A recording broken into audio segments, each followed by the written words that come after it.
We are censorship resistant. We are pseudonymous. We are decentralized. You can't just say those things. You have to actually prove it. How are we sure that really convinced, influential people couldn't do something like this again, but in a negative direction? But in the context of policy being maliciously made worse, you have no other option but a soft fork. Could you explain the difference between consensus and relay policy? Some people seem to get hung up on this part of the conversation. Spam on Bitcoin, why we can never stop it. For me, that's we can't have freedom because that would require eternal vigilance. But like, in what world does it end in a chain split, and in what world does it end in nothing happens? It's not my intention to advocate for a soft fork that would harm Bitcoin. That would damage my own investment. There's no advantage to me. Is there any like middle path you see from here? I don't see it. I'm open to it. If someone comes along with an olive branch, I will totally consider it. Welcome back to Market Disruptors. My name is Jake Roque, and today I'm joined by Bitcoin Mechanic. Welcome to the show, man. Thanks for having me, Jake. Yeah, thanks for coming on. I know you're busy right now, and I'm really looking forward to this conversation. I've like 5 days ago, Sailor retweeted my conversation with Samson, and we ended up sort of unintentionally spending like half that conversation talking about BIP-110. And I just, ever since that happened, I've been like obsessively diving into this conversation out of like primarily just being horrified of like leading people down the wrong path sort of thing, you know? And so, and then I've been trying to understand it. I've heard really compelling arguments for both sides. I talked to Matt Crowder a lot, and kind of, I think I understand where you guys are coming from pretty well to start. I was kind of playing a more pro BIP-110 role in that conversation, and now I want to sort of do the opposite of that with you. So lay out some of the counter arguments and give you an opportunity to go through them. It'd be cool to start off. There's the end of this conversation you had with Robin. I think just speaks to like this spirit you bring to this conversation, kind of like what you're aiming at and the ethics behind your approach to what you're doing. And so let me share this real quick. What can we learn from you besides Bitcoin? Like, is there, many people go to like family, go to instruments, go to sports, go to like many different things. Not just like from you personally, but also something that the knowledge that you hold. I don't know. Thank you. So other things about me, I'm a Christian, and I believe that our goal is to be incredibly disciplined and to not deceive ourselves. All deception is self-deception. And I would advise people to be very honest with themselves and make sure they're not engaging in self-delusion, because that is a cascading spiral of misery that ends in a very dark place. And we live in a world that has perfected the psychological techniques needed to try and make people fall for these traps. So advertising and narratives coming from corrupt, government institutions and things like that, they are all over the place, and they are incredibly pervasive. And you are obligated for your own health and safety, and for the health and safety of people around you that you love and care about. Do not be deceived. Make sure that you assess things being told to you and narratives being thrown at you, and the things you are being told to think about and have strong opinions on. Make sure that you can pick up on the fact that they might be inauthentic and some sort of game and trick that's being played on you. Be very vigilant. There is a war for your mind, and make sure that that your thoughts are your own. That's my life advice. If that gives you anything helpful to end the show with.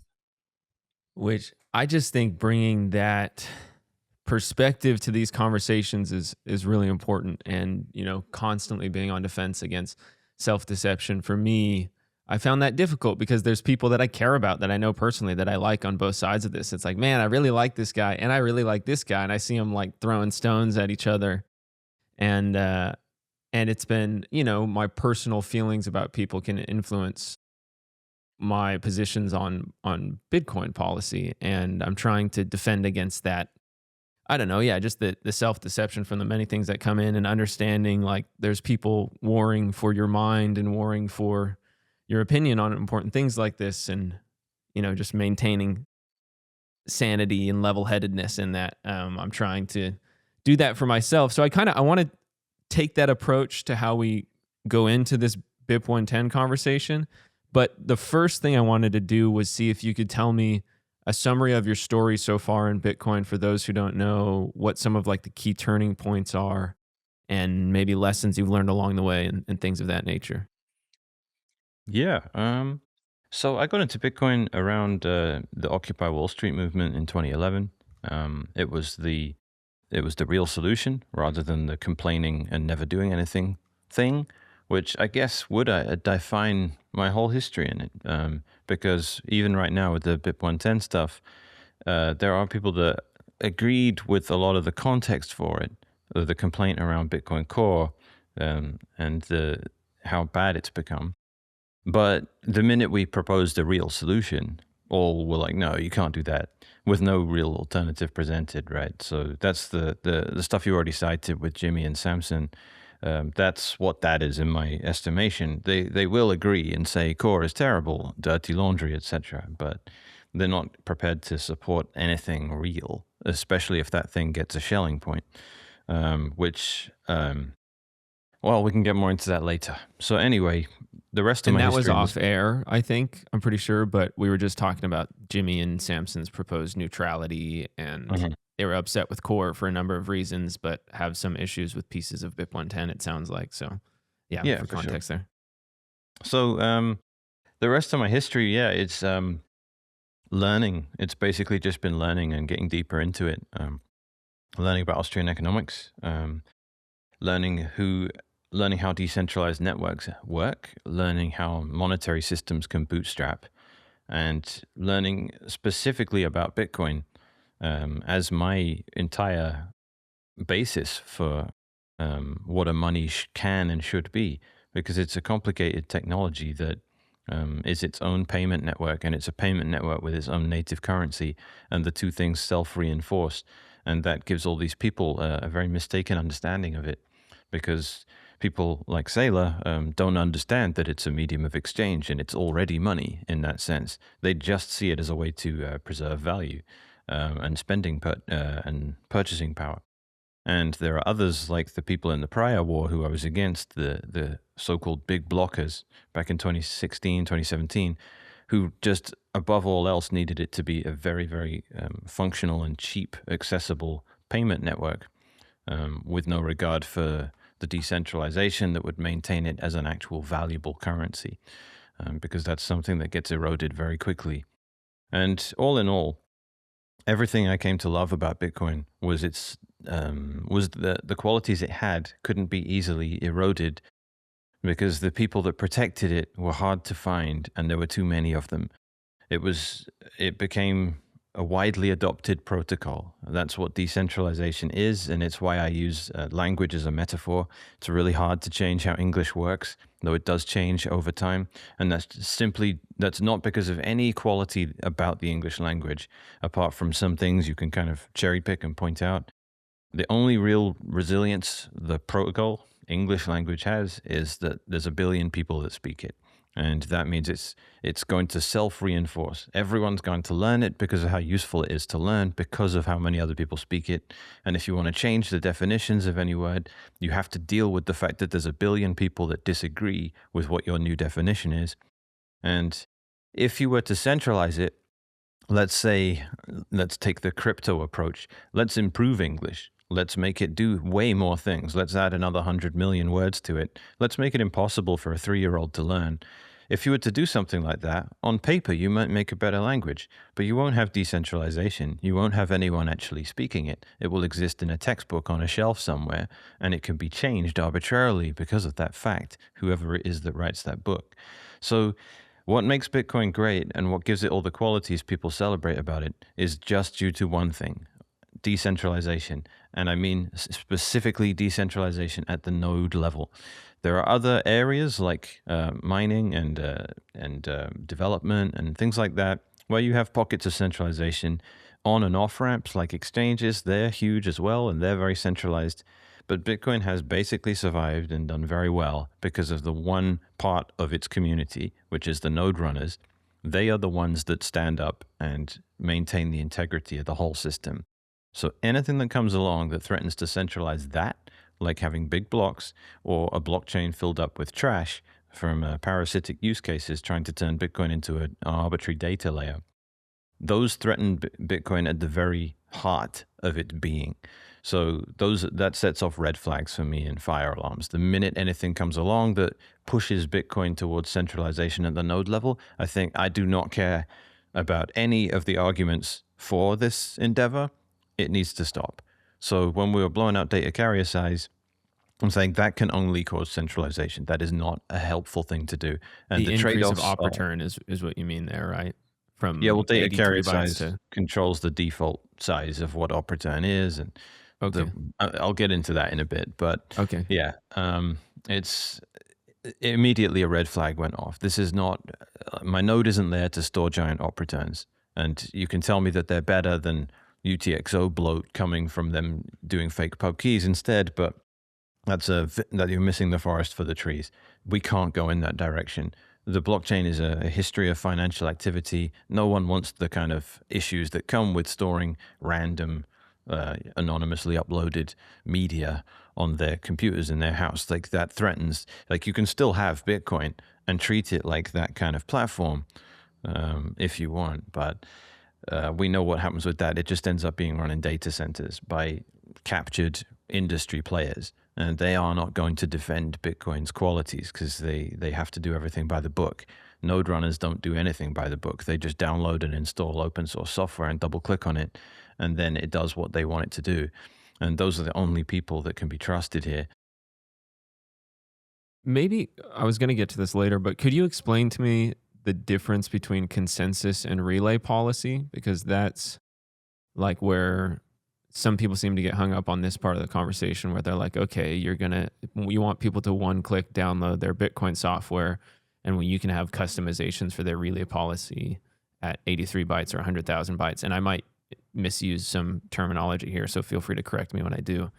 But yeah, maybe you could explain that difference, then we could dig into some of the arguments behind that.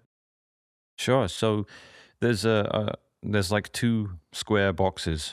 Visualize it that way. There's the outer box, which within which everything within that is technically allowed. So if you're spending some bitcoins and you sign it with the correct private key, that falls inside the outer box, right? It's a valid transaction. It can be mined into a block, and nodes will accept it. It can't be bigger than 1 megabyte. It can't. Other examples of consensus rules. A miner can't mine a block that pays themselves more than whatever we're at in the current halving cycles, right? If you try and mine a block that's more than 3.125 Bitcoin in sustenance, sorry, what's the word I'm looking for there? In subsidy. Sorry, still early in the morning. Yeah. Then it will be rejected by the network at the consensus level. There's no getting around consensus rules. But there's a rule set within a rule set, which is referred to as policy. And it's a perforated line rather than a solid line. You can cross over it. And these are called non-standard transactions. We've always had one implementation, basically, that everyone ran. That's been Bitcoin Core since almost the beginning, right? It didn't become Core immediately. There was no Core. It was just called Bitcoin when Satoshi was around. It became Bitcoin Core a few years after that. And that always had these things called default policies, and this gives rise to this notion of standard transactions. So the understanding was, right, if we ever want to change a consensus rule, it's really annoying. If we want to open something up, we have to do a hard fork. If we want to make blocks bigger, or if we want to increase the supply cap or something like that, we have to hard fork Bitcoin. And those are unbelievably disruptive and need an overwhelming number of people to agree to it for it to be a success. Like the big block Bitcoin hard Cash, fork. Yeah. those sorts They of, had a lot of people, right? Bitcoin Cash had a lot of people. They had Bitmain. They had a lot of companies on their side. They still didn't succeed with it because of how difficult hard forks are to do, even when you have a lot of people that want to do it. So that's a really interesting thing, I think, for people to understand, is they had the support of Bitmain, which is they do the vast majority of production of Bitcoin miners, ASIC chips. Yeah. And they're around and 80% of all ASICs, 70 to 80% of all mining hardware is Bitmain.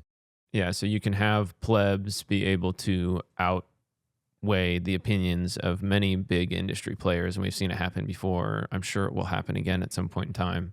So I just think that's an important thing for people to It, understand. But yeah, keep yeah, going. it is. So that's what happens when you try and change a consensus rule and make it more permissive. Like you need a hard fork for it. And that goes to tell you something around what I already said in the first question, which is even if you have Bitmain and a significant amount of the community saying we want to break a rule and go for a hard fork, they still fail because Bitcoin's ultimate enforcers are the nodes, and the nodes were not on their side, at least not anything like enough of them. And Bitmain yielded, and now Bitmain sells hardware to people that mine Bitcoin rather than Bcash, right? If you hold Bitcoin, I want you to think about something just for a second. Not how you store it, but who gets it when you're gone.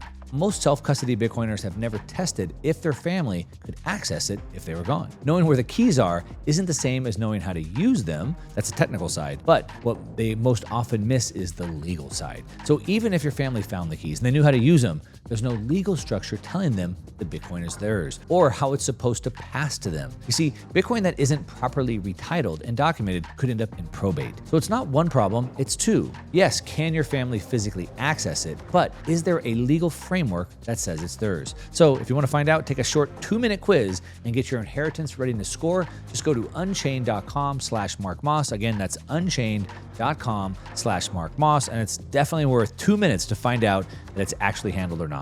Is it right to say that the final enforcers are, because I feel like as I've been thinking, I think there's a lot of truth to that, but it also seems like there's this node runners sort of have a check and balance on what the miner is doing, have a check and balance on what people are calling the economic nodes.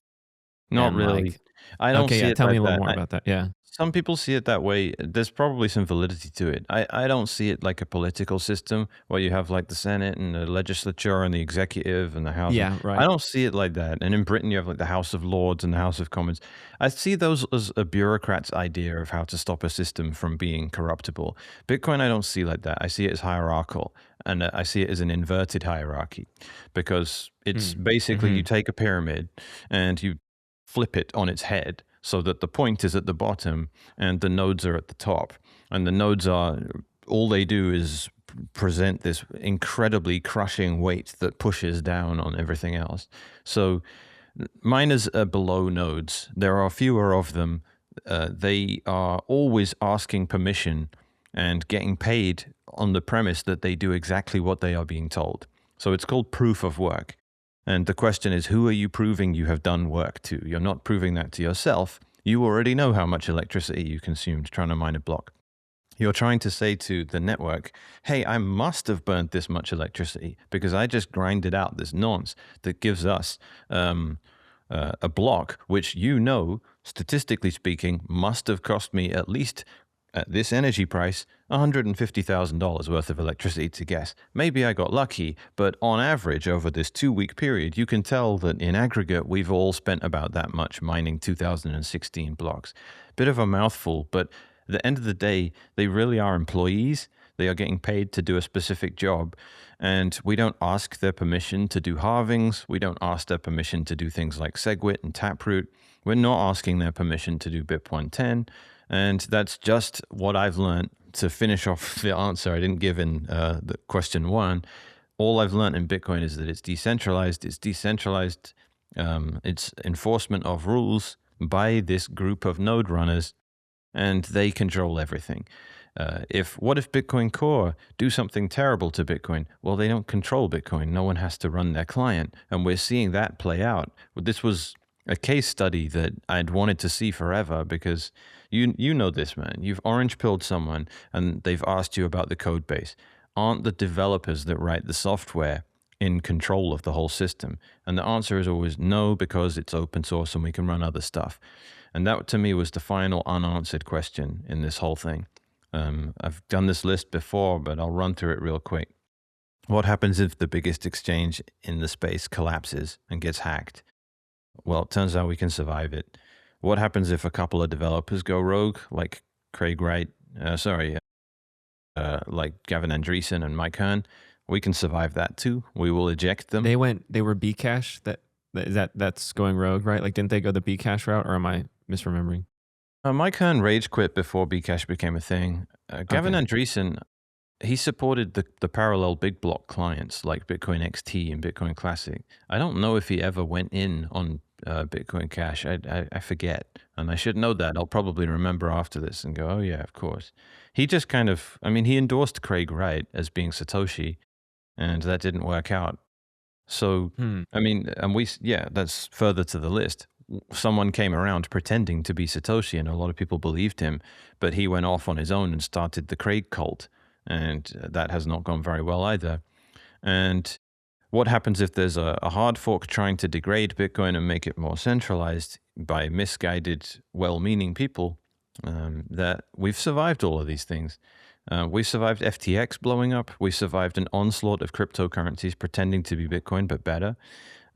We've survived bear markets where you've lost 80, 90% of the value of Bitcoin. All of these are things that make people go, what if this happened? And we've said, well, we have a theoretical solution for those scenarios. But better than that, we have a case study of having survived each of those things. That's amazing. Bitcoin really has come out and said, we are resilient, we are hardcore, and we will survive no matter how much you throw at us. What if the biggest country in the world that what if the most amount of Bitcoin mining in the world happens in one country and that country makes it illegal? We can survive that too. In fact, they can make it illegal multiple times and we'll just shrug it off like nothing happened. Bitcoin has really survived everything. So that final question, what if everyone's running one implementation of the protocol, namely Bitcoin Core? What if those guys get co-opted and they start, not even co-opted, what if they just lose the courage to maintain the network in a courageous way, pushing it in the direction it always needs to go to, actively willing it to success? What if they just become cowardly and stop fighting back against the people trying to degrade it? What if they do that? Well, then we route around them. That's always been the theory. It's open source. Someone can fork it, make a different version of it that's better. That's what happened with knots. A lot of people adopted knots. You're looking at somewhere between 20 and 25% of the network, with around 18% of them having updated to the BIP-110 version of it. That's really good proof to me that ultimately over the next few years, people can allocate a lot of capital to Bitcoin because they trust it. They can see that it's managed to route around failures with an incredible amount of agility and care, I would say. So that's really quite incredible that it's doing what it's doing right now. I've never been more optimistic about Bitcoin's future based on the success of BIP-110 because it's the waxing of decentralization again. Thousands of people were like, I need to run a node because complaining on social media in either direction about spam or measures against spam isn't manifesting anyway, and that the protocol can recognize. Whereas when I run a node, that's real. If I'm enforcing a new consensus rule, to get back to what you're trying to get me to delineate here, if I enforce a new consensus rule, then miners are now aware of the fact that if they mine a block that doesn't respect it, they might not get paid. And the more people there are like me, the more that becomes a relevant factor in their decision making. So we know miners don't make decisions around consensus rules. Their job is to figure out what they are and make sure they stay within them so that they do actually get paid. And then just to finish off that other point, the perforated line within the thick line, that just policy rules are standardness stuff. I really should make that clear because it was your second question. Everyone was using one Bitcoin client. It had a bunch of standardness policies, which gave rise to this concept of standard transactions and non-standard transactions. You would see very few non-standard transactions. Default settings in Bitcoin Core would make it so that anything that was considered undesirable wouldn't step outside the line of standardness, and you wouldn't relay it. And because everyone runs those relay policies, which can always be changed by the user, but everyone uses the default settings, that meant in practice you very rarely saw non-standard transactions enter the chain. And these were spam filters. And this was done this way specifically because changing consensus rules, especially loosening them, is very difficult. But changing spam filters is easy. You don't need a civil war to change spam filters.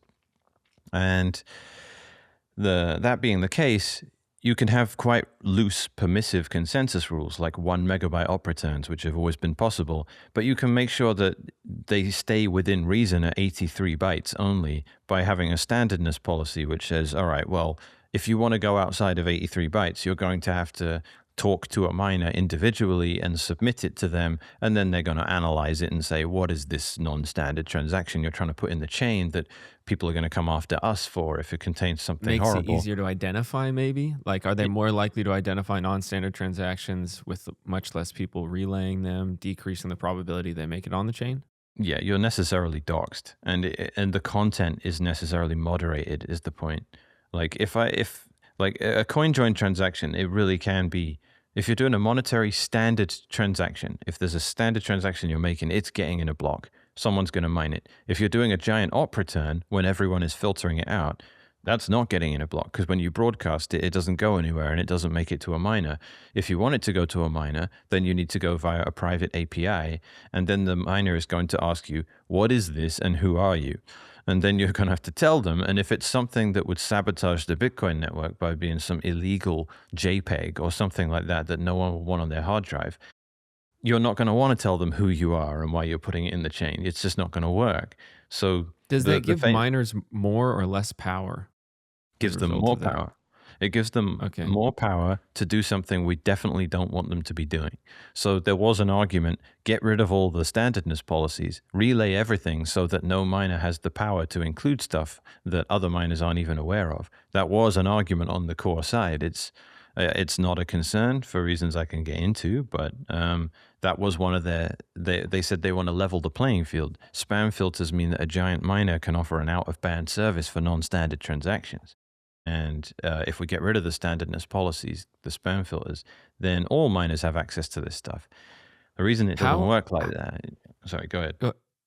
I'm just curious, before we leave the perforated line piece of this, like how effective is that level of... maybe a good way to frame it is like, so when we take away those filters, if that's the right frame, like how effective are those at separating out standard transactions, non-standard transactions that will make it onto the consensus layer? It depends on how ubiquitously they're adopted. So before they became controversial, they were extremely effective, right? So 99%, more than 99% of op returns were 83 bytes or smaller, even though the consensus rules allowed you to go all the way up to a megabyte. No one would go outside the perforated line typically, because it was an attack on the network as defined by the standardness policies in core. And that would mean if you wanted to make some kind of scam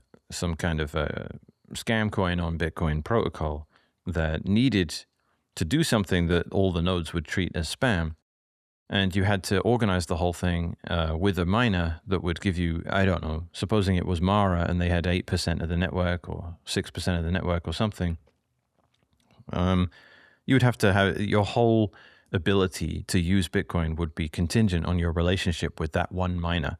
That's going to make things very expensive and inefficient for you, because you only have access to 6% of the available block space, not 100% of it.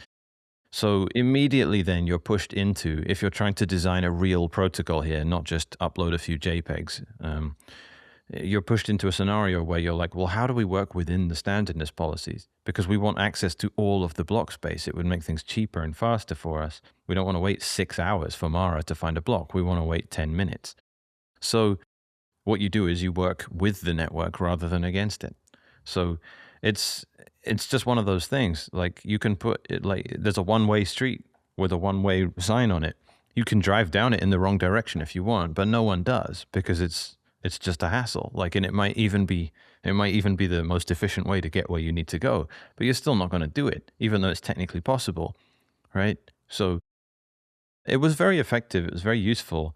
And we wanted to upgrade the filters in 2023 because the inscriptions hack started. People found a bug in Taproot where they realized they could upload masses of data without being subjected to any of the standardness policies that existed before.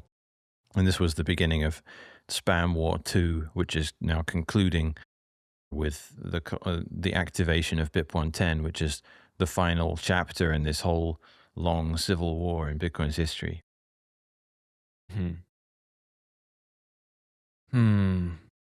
So yeah, I'll say they're very effective, but if they're routed around, you can either acquiesce by removing the spam filter, or I don't know, you can end up with all of the drama that's happened over the last 2 years.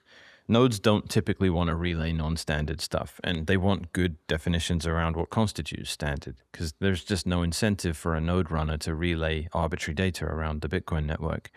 There have been some kind of rationalizations for it, like you can make it more of a level playing field for miners,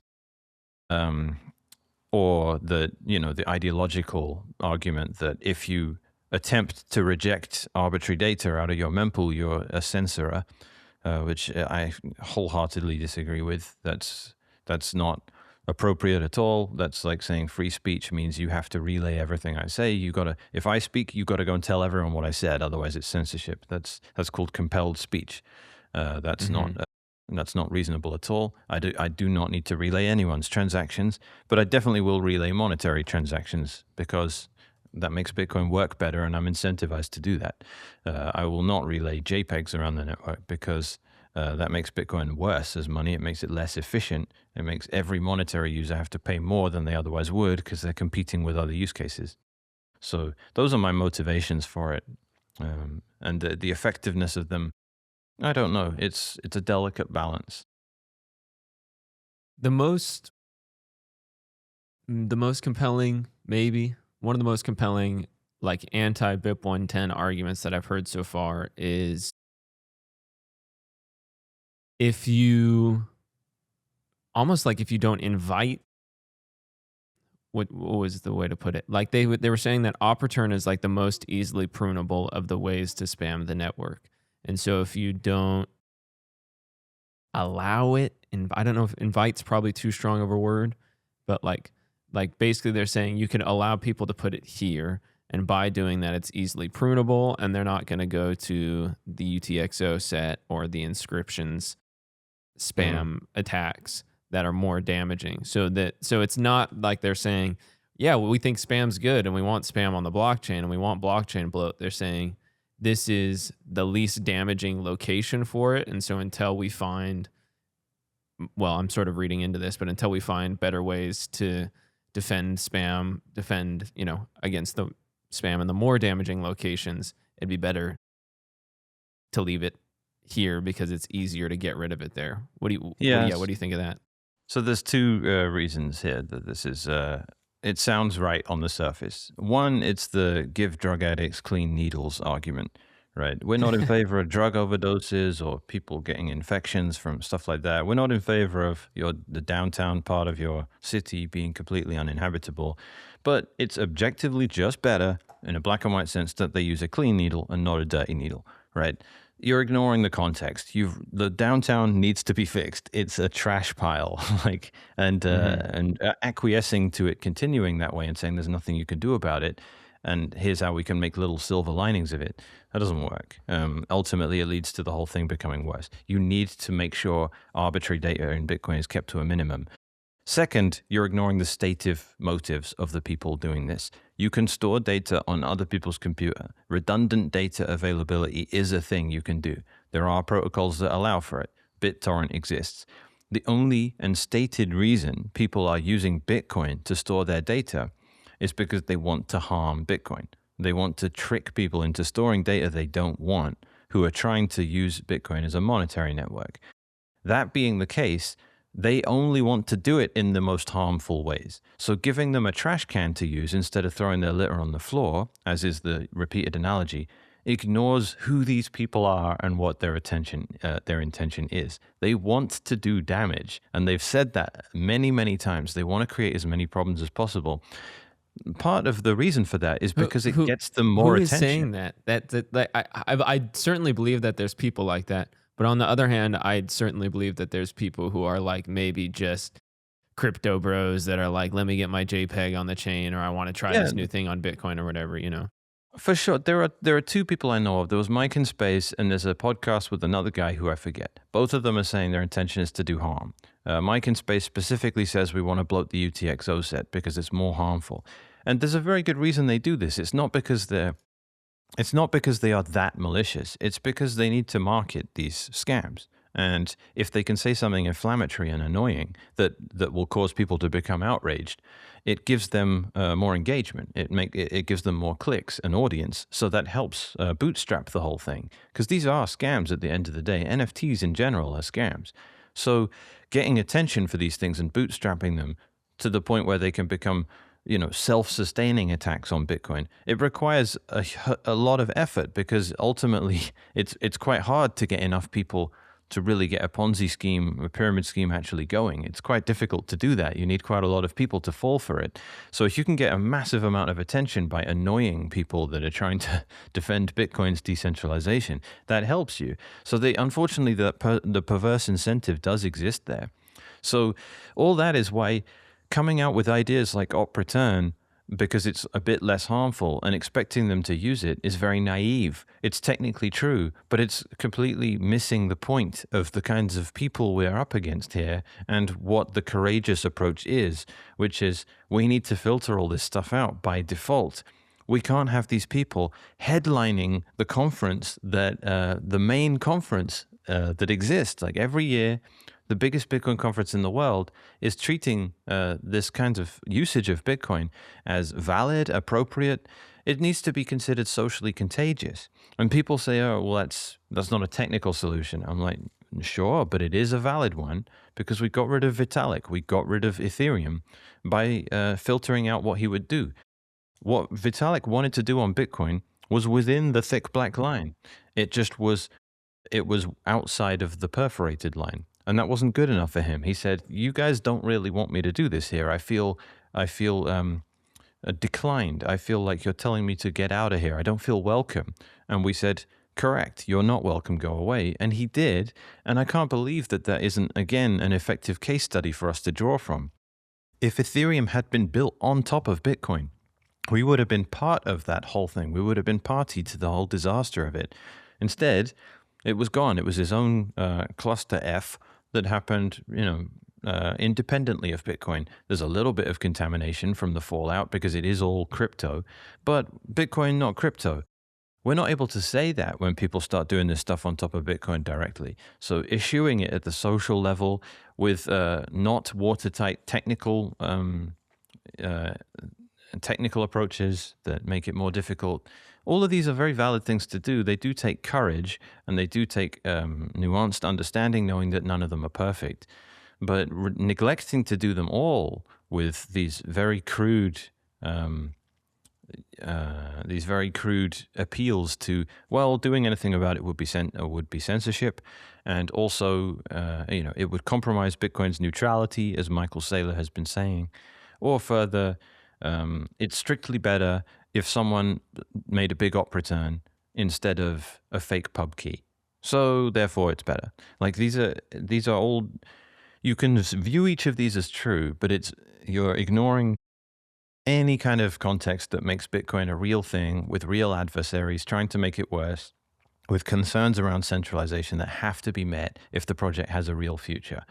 If it's not that, it's all just paper. It's all crypto again. Like cryptocurrency, it's decentralized, not meaningfully, right? Everyone knows that you can change most of the cryptocurrencies out there pretty much arbitrarily if you hold a gun to the head of the right guy, because they are all just centralized. Bitcoin can't end up like that. It has to actually be decentralized in a practical sense, which means you can't just make these appeals to adages like, we are censorship resistant, we are pseudonymous, we are decentralized. You can't just say those things. You have to actually prove it in practice. You have to do complicated things like have civil wars and fights and power struggles and things like that. And they need to be very messy. And that's the only way we're genuinely decentralized. Yeah. Yeah. I think that the key piece of what you said that really stood out to me too is I think something that it feels to me so far from digging into this, I feel like a lot of the devs miss the human element of a lot of this stuff, and a lot of the people in the space don't understand the technical development, code, whatever side of those things too. And so getting these two parties to cooperate, is difficult because the devs are like, yeah, there's things that they don't understand the psychology or whatever other pieces around that too. And so Yeah, yeah, I've definitely noticed that. I want to pull up this. There's one piece of this thing here I want to get into with you, Stefan. So I posted this thing and I was basically saying like, hey, I have this. It's a little bit embarrassing to me, honestly, because it's fairly low resolution. But like 8 hours later, I was like, okay, I understand this way better. But I opened up this conversation. I said, hey, here's what I understand right now. This is the way this looks to me. And then a bunch of people gave me opposing thoughts and all of this stuff underneath, and it was super helpful. Even just to be like, for me, one of the primary takeaways was like I had an oversimplified understanding of very important variables in this equation. And so when I understand those variables a little bit better, it made me be a little bit more like, oh, okay, like I see how some of this makes a lot of sense in terms of like propositions of BIP-110. And then it also made me think, I feel like I could see theoretical ways where this could go wrong if I'm understanding some of these variables, or where like parts of this could be positive clearly and parts of this could be net negative maybe. And so this piece of it here, so there's this flywheel that Stefan Livera shared. And the point that stands out to me that I'd love for you to talk about is this: spammers only pay 0.5% more to spam the network. And so like, while it is factually correct that BIP-110 would increase the cost to spammers, it would also be minimal enough that risking a chain split over it seems like not net positive or something like that. So I don't know if you want to start at the beginning of this, but yeah, I'm curious. I mean, I see his follow-up tweet where he says, and I know how they can, like, they're slippery, by the way. If pressed, they will say it's not about spam. Right? So what Stefan has done here is he's made a straw man, debunked it, and anticipated the fact that we're going to point out that it's a straw man by actually trying to address the real issue. It's not an anti-spam bit. Lynn was saying something similar with like the Mott and Bailey debate analogy. I read through that thread. Yeah, they do that, but it's, I mean, I'll be kind to them. They are being uncharitable in their interpretation of it. The BIP is very well aware that it doesn't stop all spam. And I acknowledge this in a very, very objective set of yes-no questions I posted. The first one was, is BIP-110 an anti-spam bit? No. Is the reason many people support it the fact that it has an effect at reducing spam? Yes. So there's nothing that can be done about that. I know that people support BIP-110 because they hate the spammers and they want to rug the spammers, but everyone that supports it knows there are other ways around it. So you can reconcile that however you like. The actual motivation of the BIP is, we got rid of the perforated line. We've said that all the stuff that could technically have occurred outside of the perforated line, but within the solid line, is now fair game for anyone to build whatever meta protocols they want on top of Bitcoin, and they will never be rugged. They are now welcome here. The next Ethereum and Vitalik Buterin, no, you're not shunned. You are now part of Bitcoin. You are a Bitcoiner, and your desires will backslide into development decisions, into wallet design, all that stuff. You are now a part of the community. We are saying, no, you're not. That perforated line that you guys got rid of, we are now making it a solid black line within the other solid black line. We are making a consensus rule that says op returns are not okay. They never were. We were fine preventing them with a gentleman's agreement, but you've now deliberately removed that. So we are saying, okay, no more gentleman's agreement. Now it's a fixed line. It's moving the relay policy to the consensus level? Okay, yes, so you're saying that's locked in. Oh, okay. Yes. Okay. So that I'm wrapping my head around that piece specifically now. So you're moving it there. Then miners who want to be compliant have to follow those rules at the consensus level, and that's a way for. Okay, so is this an experiment in a way where we're saying, can we force consensus level rules, or policy level rules to the consensus level by having by committing to a soft fork? Yeah, in essence. Temporarily. The point I wasn't able to kind of finish with the first question with the difference is, the reason we want policy is because it's a pain changing consensus rules. And policy works pretty well anyway. So we can put guardrails on things that we leave really loose that serve no function to Bitcoin, just because maybe in 50 years we figure out, hey, big op returns were actually kind of useful for something. Like we want to leave consensus rules pretty loose because they're so hard to change. But if you intentionally get rid of policy stuff that was doing a very good job, this is Chesterton's fence, right? A new guy shouldn't show up and say, this fence isn't doing anything, let's get rid of it, because what it might be doing might not be immediately obvious to you. So what data carrier size was doing by limiting op returns by standardness policy, not a consensus, might not be obvious to you immediately, but we think it's a very bad idea to knock down that fence. So, I mean, I'm interested in getting more into what Stefan is going on about there, because, I mean, like, we haven't engaged much, and I haven't really seen much of what he said. There's a lot of mutual blocking at this point. He's, I hate find that. Stefan I wish to be, everybody would keep talking, but yeah. yeah, me too. It's hard. It's hard. It is what it is, unfortunately. Like, I don't know. I can't exactly claim to be someone that just left it all open and welcomed all the attacks. They bother me. They bother me on both sides. I'm sure the other side is bothered by the attacks coming from mine. I get it. Yeah, I'm sure.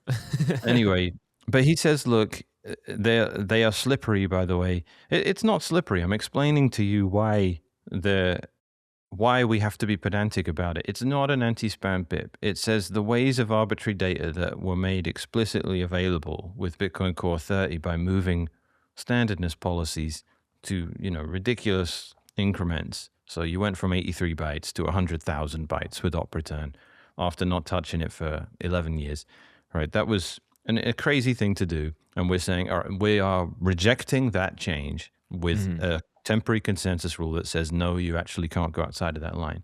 It's very easy to Could you understand reject why that we would do change at the policy level? You can, but not in this context.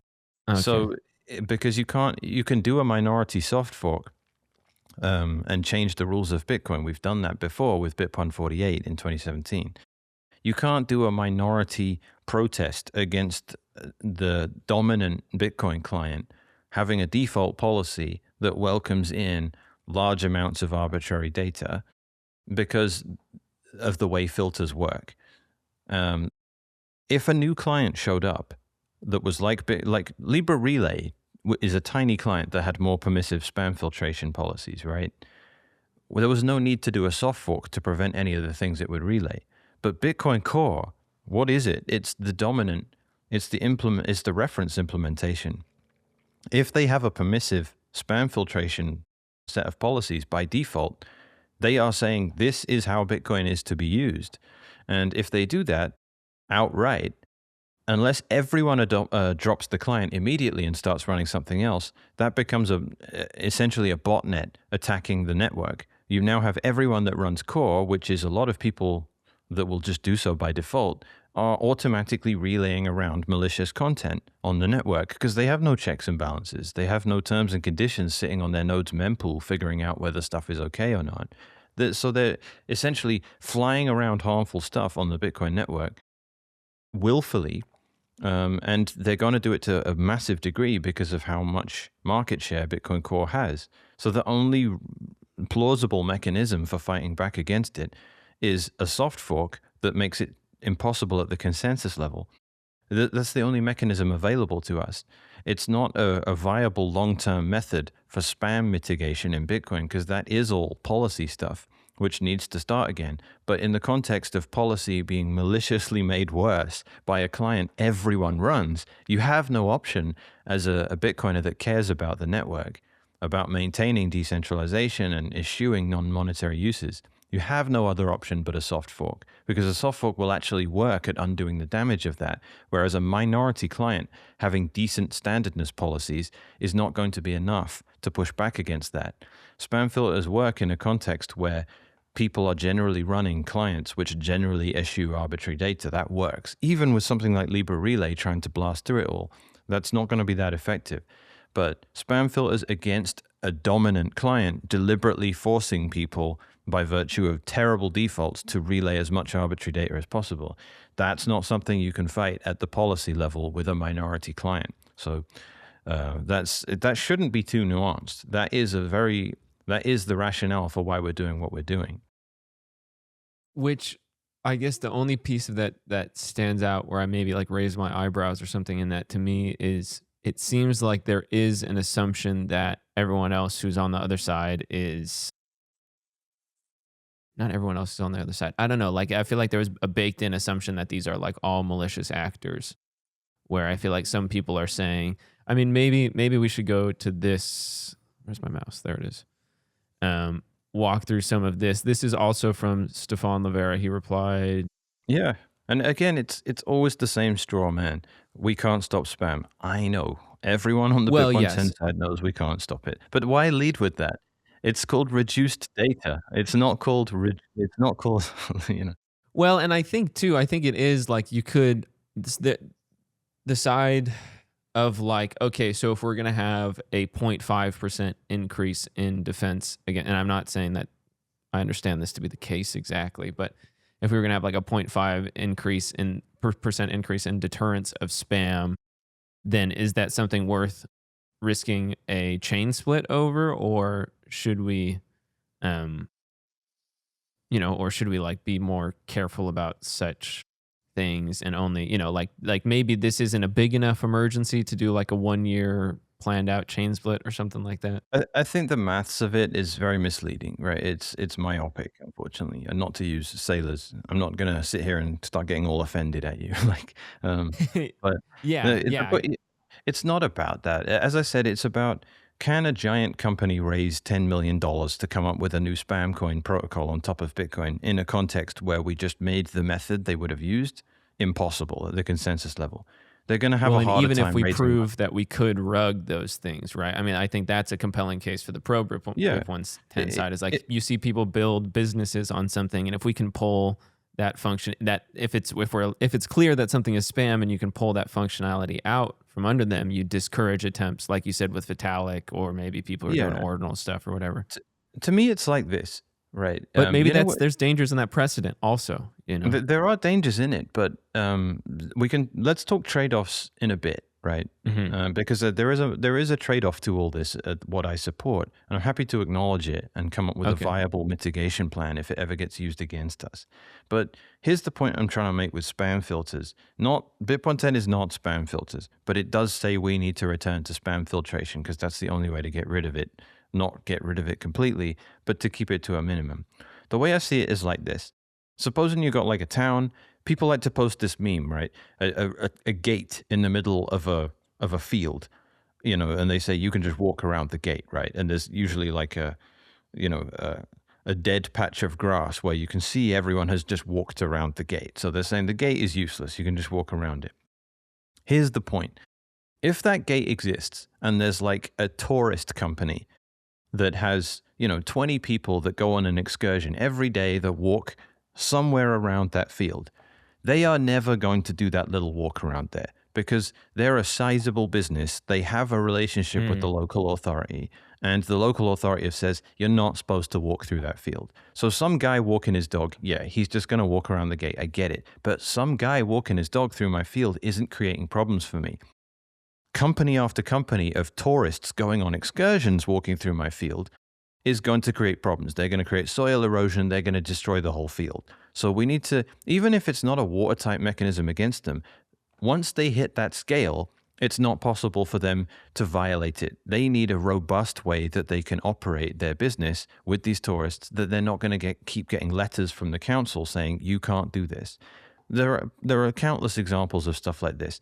Copyright violation, right? I can play, a Katy Perry song. I can play it on my guitar and sing it. I don't need to send money or royalties to Universal Music or whatever. I don't need to do that. But if you're a radio station, why do they pay royalties to songwriters? Because they can't get away with not doing it. Because everyone knows who they are. They're too big. They stick out too much. So this is why spam filters, you can say, oh, if you put that filter in so that or even a consensus rule that prevents them from using op-if in Taproot, they can just do it another way. I'm like, yeah, the guy walking his dog can. He can just find a route around it. But the big companies that want to use Bitcoin in that particular way, and this is where I push back against Lynn Aldern and against Stefan Livera's focusing on the mathematical implications, slightly increased cost of using a different envelope that isn't It filtered, doesn't regard or the human side. yeah, the human side Yeah. of it. What giant company is going to say, yeah, we're a serious $1 million excursion hiking company that comes out here into this beautiful part of the wilderness in British Columbia. And there's one part of the tour we take everyone on where we walk around this gate that says, do not walk this way, right? They're never going to do that because it's not serious. They're just going to get in trouble and create problems for themselves if they do that. So you'll sit there with the tourist company going, this is dumb. Why don't we just walk directly across the field instead of walking around this mile-long detour? You know, well, it's because that's the way we have to actually operate if we want to be a proper business. So if you want to build a new scam coin protocol and you want to use zero knowledge rollups and you want to have fraud proofs and all of the mechanisms with which you've designed to do it on Bitcoin suddenly are unavailable to you, it's not a simple case of saying, all right, well, we'll just find another way to do it. Because every one of your investors is going to say to you, can you please do this properly? The Bitcoin network has told you you're not supposed to use it for that purpose. Can we use a network that's actually welcoming for this stuff? Otherwise, we are going to get in trouble. We might invite lawsuits. We are not an unserious bunch of NFT scamming teenagers trying to have a bit of fun. We are investing millions of dollars into this product. Can you guys be a bit more professional about it? I think it's very easy to see that. And we're not worried about the little guys. Like every farmer knows one guy walking his dog might walk through his field once or twice. It's not the end of the world, but he's not going to tolerate a busload of Chinese people showing up with cameras, like messing up their land, right? And if that ever happens, he's going to contact the company and create problems for them. So like this is like you say, it's a human aspect to it that they are just ignoring completely and saying, well, it only cost them 0.5% more. I'm like, I'm sorry, you're missing this whole element to it. Because it's establishing purpose, like what is this for, right? If you're saying this thing is for arbitrary data storage, maybe intent does matter, even if it represents itself as the same ones and zeros on the blockchain. The question I was thinking of when you were talking through that is because that makes sense to me. And then the next question I ask is, what percent of spam do you think would be stopped by, and I know you can't tell for sure, right? But what would you hypothesize in terms of like percentage of spam would be stopped by this sort of gate in the field? You know, most of it. Most of it, yeah, because over 50% for sure. It's hard to know because again, it's the survivorship bias problem. How many people weren't born last year because condoms exist? It's really hard to answer a question like that because the only empirical evidence you have is the babies. Everybody who was born. Sure. Yeah. So all of the institutionalized spam, I mean, if I wanted to lowball it, I could say every single NFT, JPEG, scam, whatever it is that exists on all other cryptocurrencies like Ethereum and Solana and Cardano, every one of those things isn't happening on Bitcoin. And I can, if that works out to 99% of all the spam in the crypto space being on those networks where they actually want it, then I can claim a victory based on that. And I would consider that a low ball because they really don't have much incentive to use Bitcoin for this stuff. Those like Tether's a serious enough company, right? They don't feel the need to do everything on Bitcoin. They use Ethereum, they use other rails all the time. They use Liquid, which is okay, that is on Bitcoin, but not directly. So I would say this maybe is a better question then, is like, how much did it increase in 2023 when we had the Taproot inscriptions problem? I know we've had a fall off of that. That's just been sort of natural of people being like, ordinals are stupid, I don't want them. So there's been like a natural like market driver of that fall off. But yeah, like what sort of numbers do you know, like in terms of what sort of increases do we see back then? How much has it fallen off? How much would you expect, you know, in proportion to that sort of thing? It's been, I would say it's cyclical. So every spam coin happens and then it dies and then another one comes up. I do say death, taxes, and shit coins, like they really are forever, and there will always be another sucker with more money. Ordinals do seem to have died as far as I know, but that's neither here nor there really. They were never like It does get characterized that way by AI sometimes. BIP-110 is the anti-ordinals BIP, right? It's not. We're not fighting the ghost in that sense. It's been gone for a while. It's companies like Citria. That's the problem, because they're much more serious than the ordinal scammers. They're trying to really build robust products on top of Bitcoin. As far as I can tell, Citria What are already those? died, but it raised. I don't really know. They're trying to just build Ethereum on top of Bitcoin natively. Like, that's a stated goal of the project. So they want Turing completeness. They want smart contracts. They want fancy stuff that's like zero knowledge rollups and proofs that are mathematically awe-inspiringly complex. And wonderful with regards to anyone with the intellectual curiosity, but they are all just ultimately in service of the same scams that Ethereum is in service of. They don't offer anything to anyone, but they are, for the intellectually curious, they are amazing, just like Ethereum is amazing for the intellectually curious. Those kinds of projects are the ones that, because of their complexity and the tiny number of people with the kind of skills in mathematics and computer science required to build them, they cost millions of dollars to do.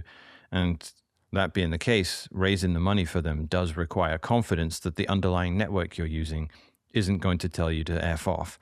And that was my suspicion with the changes in Core 30, was that not only did they require not being told to F off, they required red carpet treatment.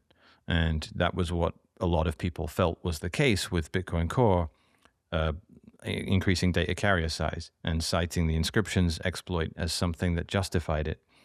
That was a very specific thing that was done, whether intentionally or by accident, at welcoming in an Ethereum layer being built on top of Bitcoin by saying, the way you're planning on using Bitcoin that these people are talking about filtering out, we are going to enshrine as permanently available to you, and we are going to cite that in the rationale we use for opening another filter as well, which we hope you will use because it's op return instead of the fake pub keys you're using for your fraud proofs. And we will tell people simply that it's better that we opened it, because fake pub keys bloat the UTXO set and op return doesn't. So the fact that we've opened this, we invite you to use the network in a non-harmful way. But all this is in service of accommodating you. Citria didn't change to using op return from using fake pub keys, so that olive branch they were offered became nothing more than a gesture from the developers within Bitcoin that they would not be frustrated in any way and that they were entirely welcome. And my suspicion the whole time was that if they weren't treated like that, they would have left and gone to another ecosystem. And I think, again, that's the human aspect of it that I think Core are and that aware seems of. to be where a lot of this is missed. I feel like a lot of the Knots guys, I don't know, it's this I'm going to overgeneralize with this statement. I'm sure people will get mad, but it seems to me, I kind of like a lot of the Knots guys, I feel like they have an increased understanding of like the human element and the like, okay, we need to think about what people are going to be thinking when they're running a node and how people, we want more people running nodes. It's better if we have more and more copies of the ledger everywhere, more people relaying. And so, you want to be caring about like the intent of the code so that people have like a more defensible standpoint or whatever, or those sorts of things. And, I don't know. I feel like I was very partial to the pro BIP-110 takes for this. I feel like a lot of the same reasons that I was partial to just Bitcoin as a whole. And I feel like there is this element of, okay, well, this is more like you have like the miners and you have kind of like quote unquote big Bitcoin, right? You have like the Bitcoin conference and you have Saylor and you have, these guys who a lot of us as plebs, as Bitcoiners, are like just temperamentally very disagreeable and anti-establishment, and so as this establishment raises, I feel my instinct to want to be like, just take whatever the other side of that is, especially with when you see some of the nasty rhetoric that's come up or very dismissive language of node runners from core developers where they're like, I don't like your average Bitcoiner, or I don't, these people, that sort of stuff. That sucks. It turns it into politics. Like I really, I hate this stuff because politics is inherently just bullshit. But it's completely unavoidable too. And people call me a hypocrite for this all day because I brought up some of the personal elements of this that in theory should be completely irrelevant, like the personal lives of core developers and the the in groups and the cliques and stuff like that. And there's a lot of left-right politics as well, right? Knott's guys are all conservatives and Christians and right-wing redneck carnivores, as Gloria says. Yeah. Called us. And they're all like San Francisco, New York-based bluehead, nose piercing and just like COVID vaxxed and all that. But there is that obvious cultural line between the two things. But And there's dangers with both of those temperaments.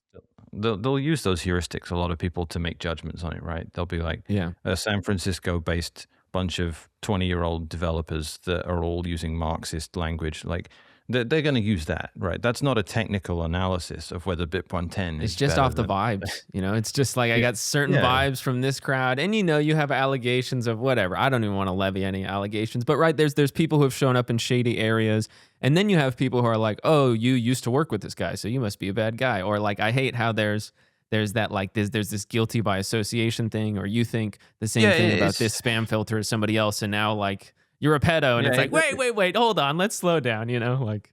The court of public opinion's brutal and it's inaccurate and lynch mobs and all that stuff. I get it. But look, if you want to go all the way out, no one had a problem with anyone in Bitcoin Core. There was we weren't people that were going to hang out together on a ranch or in a, grabbing an IPA in a San Francisco bar for $45. Like, sure, we're not going to get on great, but there was never any animosity. Like, there was just no knowledge of it really.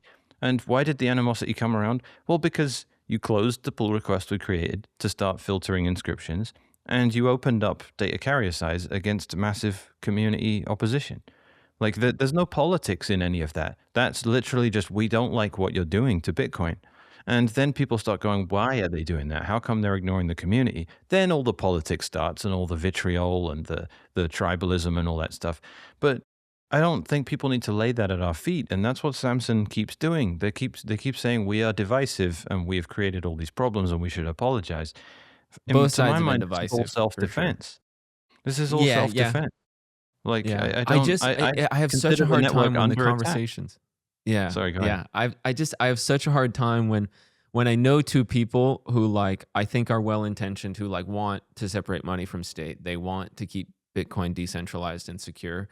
And they, whether it's variances in understanding, variances in intentions, or even in lists of priorities, hierarchical ranking of priorities, like to see it devolve to these personal attacks when it's like, I actually think it's bad for both sides. I think it's bad for the not side because now people are taking their technical arguments less seriously because of all the vitriol and all of the personal attacks. And then it's bad for the core side. And we're saying like it's self-defense, who punched first. I think there's like, that's all complicated too. And who started it is, that is the grown-up version of, we call it libertarianism when we're adults, but it's basically just he started it. So he started, I'm just punching back. Yeah. And I think to be able to like take some personal punches and be like, okay, I'm going to like not engage and I'm going to like continue the technical conversation and that sort of stuff is admirable, like to see this, even like chivalry, like gentlemanly conflict, even if we are going to fight, that sort of thing, for there to be like some boundaries and we're going to have respect for each other while we're trying to knock each other out or whatever, like some balance of that, I do think people have to just see through the noise. If you care about Bitcoin and it's an important thing to you, I'm not as nasty and as tribal as it has become. Get over it. It's a decentralized network trying to figure out how to move forward. You owe it to yourself. It behooves you to dig through all of the noise and find the signal. I'm sorry that you don't get to care about reinventing money and undermining central banking and doing the mission, realizing the mission of Bitcoin and making it successful, and say, yeah, but people were being assholes on Twitter, so I gave up. Like, I'm sorry, you just have to dig through it all, find the signal within the noise. I really don't contribute to the terrible vibes. gratuitously. I've had fun every now and again. No, Sometimes you've someone been will post a exceptional meme. at it, Like, actually. I've been in some spaces where people are like, where it's like, can we let this guy talk? People ask you a Yeah. question, you'll like get half a second of Yeah. like an explanation out and then just cut you off. And then the next guy yells over the next. It's like, dude, I've been here for 10 minutes and I've been like sitting on the edge of my seat waiting to hear his answer this question. And people are Yeah. just like, being Well, unreasonable. there's nothing unreasonable about our position at the end of the day. Like, we know you can find your way around spam filters. We know that. And we know the minute there's a BIP-110 block, someone's going to fill it with spam that isn't affected by BIP-110. We know that stuff. There aren't really a lot of technical dunks. It's just a rejection of the changes in Core 30, and it works. It will be very effective at what it claims it wants to do. It's just a case of whether it actually gets over the finish line or not, and that's anyone's guess at this point. And I will say that I've been presenting this thing as unknown since it started. I'm very confident that it will succeed, and I've explained why I'm confident, because we had a minority soft fork in 2017 with fewer people supporting it. What they were pushing for was ultimately supported by more people than support BIP-110 in the shape of SegWit itself. So those factors make it difficult to compare apples and oranges. But we had around 15,000 nodes now running BIP-110. That number doesn't seem to be going down. It seems to be, it was dismissed. And this is what I mean, right back to the first thing you played. Do not deceive yourself. Be not deceived. I've asked myself constantly, are the numbers of people running BIP-110 fake? Are there a bunch of people on my side running nodes that don't represent any real economic activity within Bitcoin? Are they just spinning them up as a joke? But I was able to corroborate, and anyone really can, by going to Umbrel, by going to Start9. These are the companies that make the boxes that people use to run nodes if they're a pleb. If they don't run, Linux in a VPS somewhere or a Proxmox cluster in their house, they're just like a normal Bitcoiner that isn't super technical. They want to buy a box that they can plug in, one-click install Bitcoin on. Thousands of those people have done that, and they've told us all over the place on social media. And I don't care if you're in an echo chamber. You can't block a guy you've never heard of or never met who has 50 followers saying, I'm running BIP-110 on my Umbrel. Like, how do you not come across that message? Even if you're on the other side, if you're talking about BIP-110 being stupid all day, like Stefan Levara and Adam Back and Shinobi and Mr. Hoddle and Wicked, it's in their algo. They are aware of BIP-110, and the algo is going to give them content to that effect on either side. How are they not going to come across these random individuals that no one knows who are doing some 3-minute monologue walking around with their shirt off saying, I decided to run BIP-110? They're going to see it. I know who's against BIP-110. I've seen their arguments. I've interacted with them. On a protocol level, no one is running URSF nodes, which are how you actually reject this thing. And they get very upset when I point this out. They're saying, no, we can just ignore it. I'm saying, we can get into this more if you want. But there isn't the kind of opposition that anyone can really take seriously if they're trying to make decisions as an exchange or a mining pool. But be not deceived. I'm looking around at the network and I'm saying this thing appears to have the support of around 18% of every single node runner there is on the network, at least. And I'm saying that based on these numbers on these websites, and those are corroborated by the sales statistics from Start9 and Umbrel and their personal experiences helping customers out in support who have been asking, as humans, genuine humans, how do I run knots? How do I run BIP-110? What happens if there's a chain split? Blah, blah, blah. They've corroborated all this stuff. Start9, disclaimer, I used to work there. They represent 25% of all the Bitcoin nodes on the network. They've been going for years. They run BIP-110 as a company, right? They've sold millions of dollars worth of servers. Sybil attacks, fake nodes, the kinds of things. And this is where I'm asking, who is deceiving themselves? Adam Back and Callie and a few others came out with this ASMAP analysis saying the NOTS nodes are lying.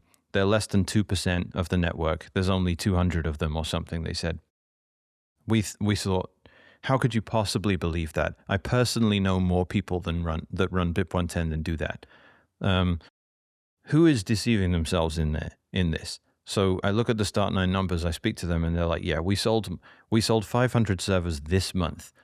And, before all the BIP-110 and NOT stuff blew up, they would sell maybe a couple of dozen servers a month. So their sales shot up. They had, back in April 2025, when the change to data carrier size was proposed by Core, knots went from less than 1% to above 10% in a month, around the end of April to around the end of May. And this was unprecedented. And you even saw the number of knots nodes on the network fall in proportion to that. So this was firstly lots of people that already existed, that already ran nodes, switching to knots. And that's just yelling at you. You can say we're running fake knots nodes. You can't say we were running fake core nodes too, that we switched to knots just to create a fake appearance of adoption. And during that window of transition from core to knots, where 10% of the network switched over, another 5,000-6,000 people all put on order a mini PC that they could install Umbrel or Start OS on. And it's there. The download stats from their marketplaces are there. You can see the downloads on GitHub. You can see the sales stats. If you're an investor in Umbrel or Start9, which loads of people are, you can look at the sales statistics and go, wow, something happened in April 2025. Thousands of people came out and started running nodes. And they all did it overwhelmingly to support this rejection of what Bitcoin Core was doing. So I don't believe I'm deceiving myself. And this is what the source of my confidence is, because I don't think any of those people are going to switch. I don't see any of them next month going, oh, well, we tried, it didn't work, so I'm going to switch to Core 31. I don't see that. But I do see the industry saying, what does BIP-110 do? How much risk is there? How much are we going to blow stuff up if we don't start enforcing the rules of BIP-110 ourselves and adhering to it in our blocks? I don't see any of them not going with the safer option at this point, which is let's mine BIP-110. Any big mining pool that does that basically results in the rest of the network coming along with them pretty quick, which puts them in a way too powerful a position. But because there's no URSF, every single person out there that says they don't like BIP-110 but is running a node that will accept BIP-110 blocks is deferring all their decision making to a few miners. Like every single core supporter out there, anti-BIP-110 person, is running a node that will accept BIP-110 blocks from a mining pool, because they don't actually oppose it at the protocol level, and you need to.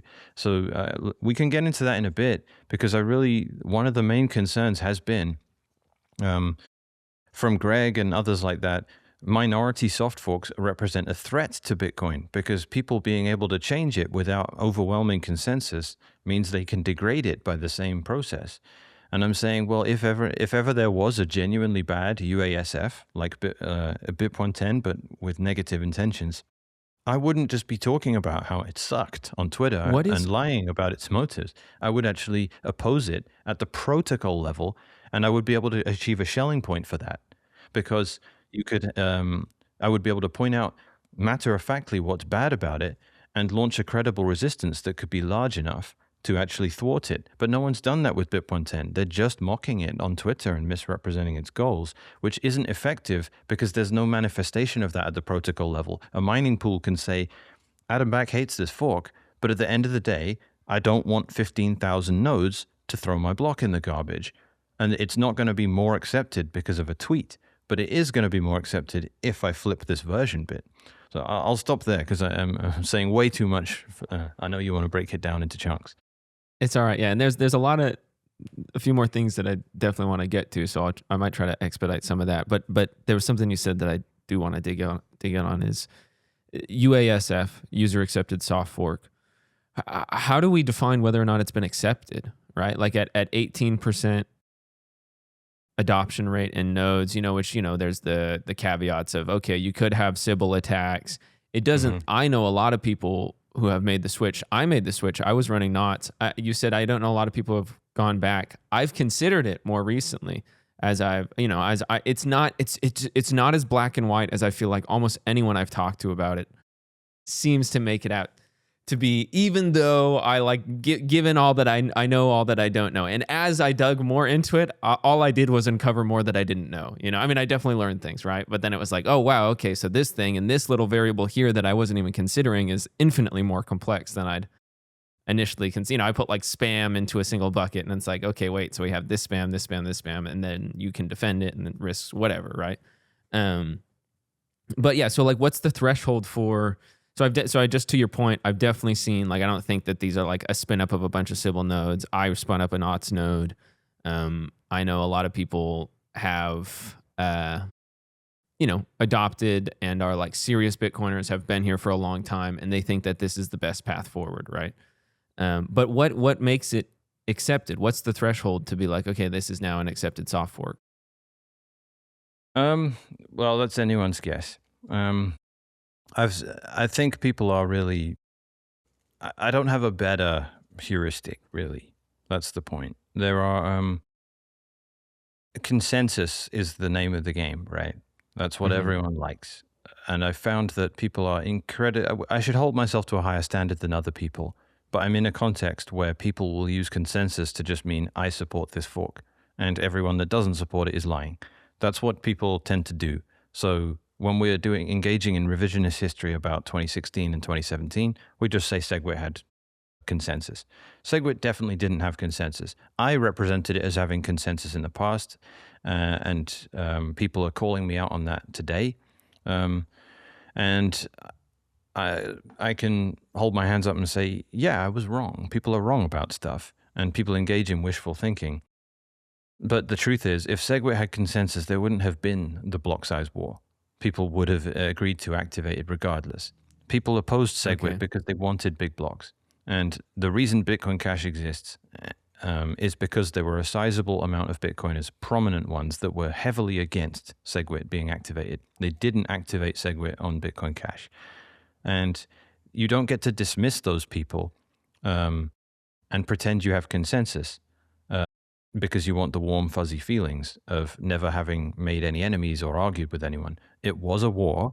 You fought on one side of it, and you won that war. You don't get to erase its history because it makes you uncomfortable, and you want to hold that standard over the head of people you disagree with in the future.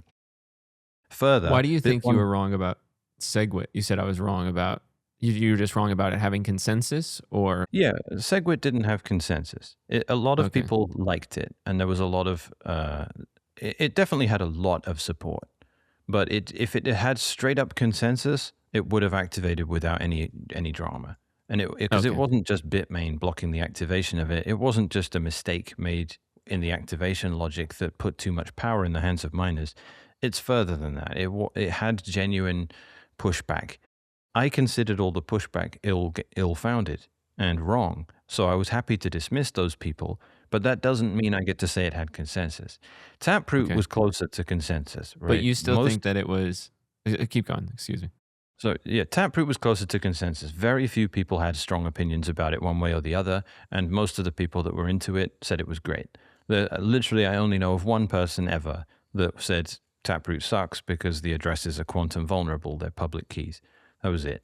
And people went, well, Bitcoiners still aren't treating quantum computers as a real threat in any material way anyway. They still upload their XPubs onto software wallets, connected to the internet, which in the world of quantum computing is the same as putting your private keys on your laptop. So we are not treating quantum computing as a real threat to Bitcoin.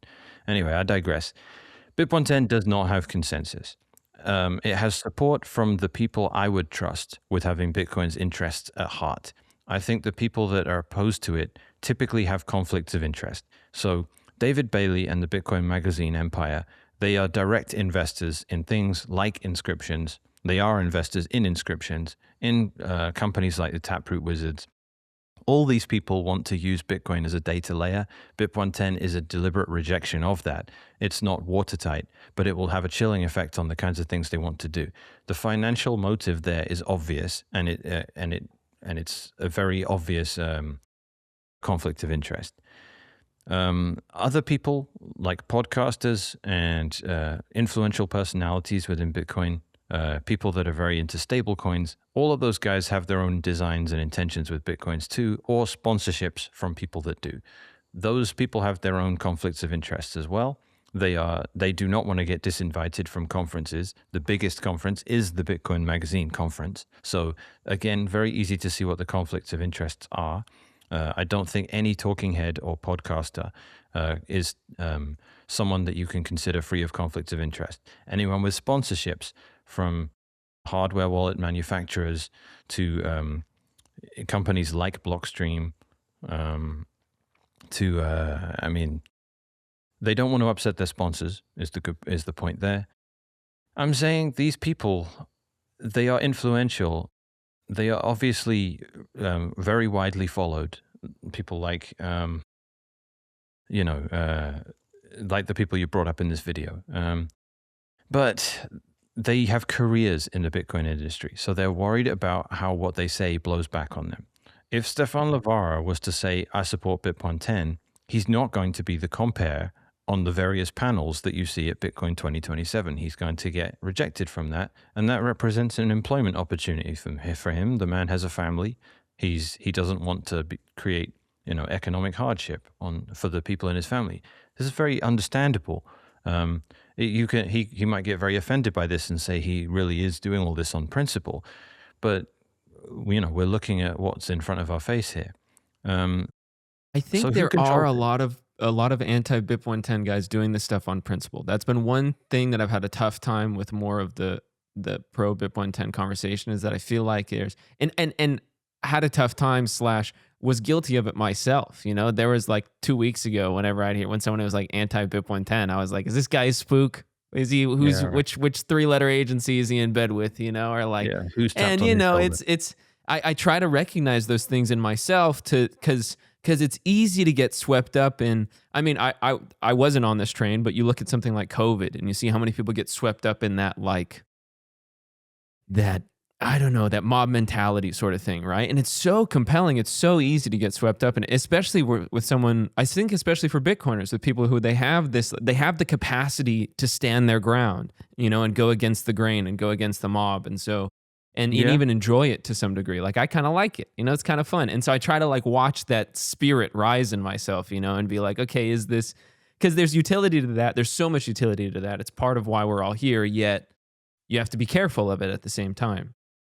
Yeah, we're very tribal. Like, I don't think people should decry it or celebrate tribalism. It just is what humans are, and it's there for a perfectly good reason. And again, I don't like that kind of new agey atheist, I'm beyond the tribe kind of vibe. Like, I'm not. I get swept up in red team and blue team, even in US politics, which I shouldn't. I know it's dumb, but I still do. Like, so. But I wonder, as a Christian, if you think like, because I think my view as a Christian is like, my tribe is humanity, right? Like we're all sons and daughters of the one true God. It's, not to go too far off the rails on the finance podcast, right? But it's like, that's my perspective. And so I wonder, obviously there is the reality of this earth that we live in. And if like people are coming, if they're at the walls, want to come in and kill you and take everything you own, like, I don't think the like right response is be like, well, let's go, like, these are our brothers and sisters, let's go pray for them and get stabbed, or whatever, right? But I think that right, like, there's a balance there.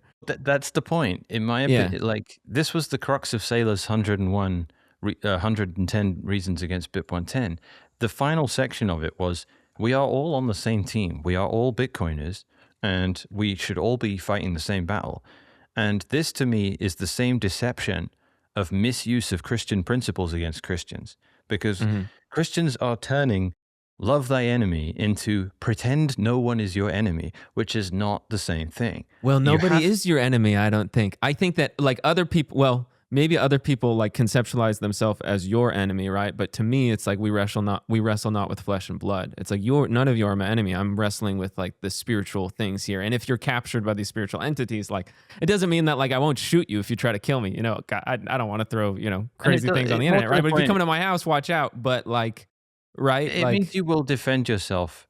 You'll be prepared to defend yourself if necessary. That's all.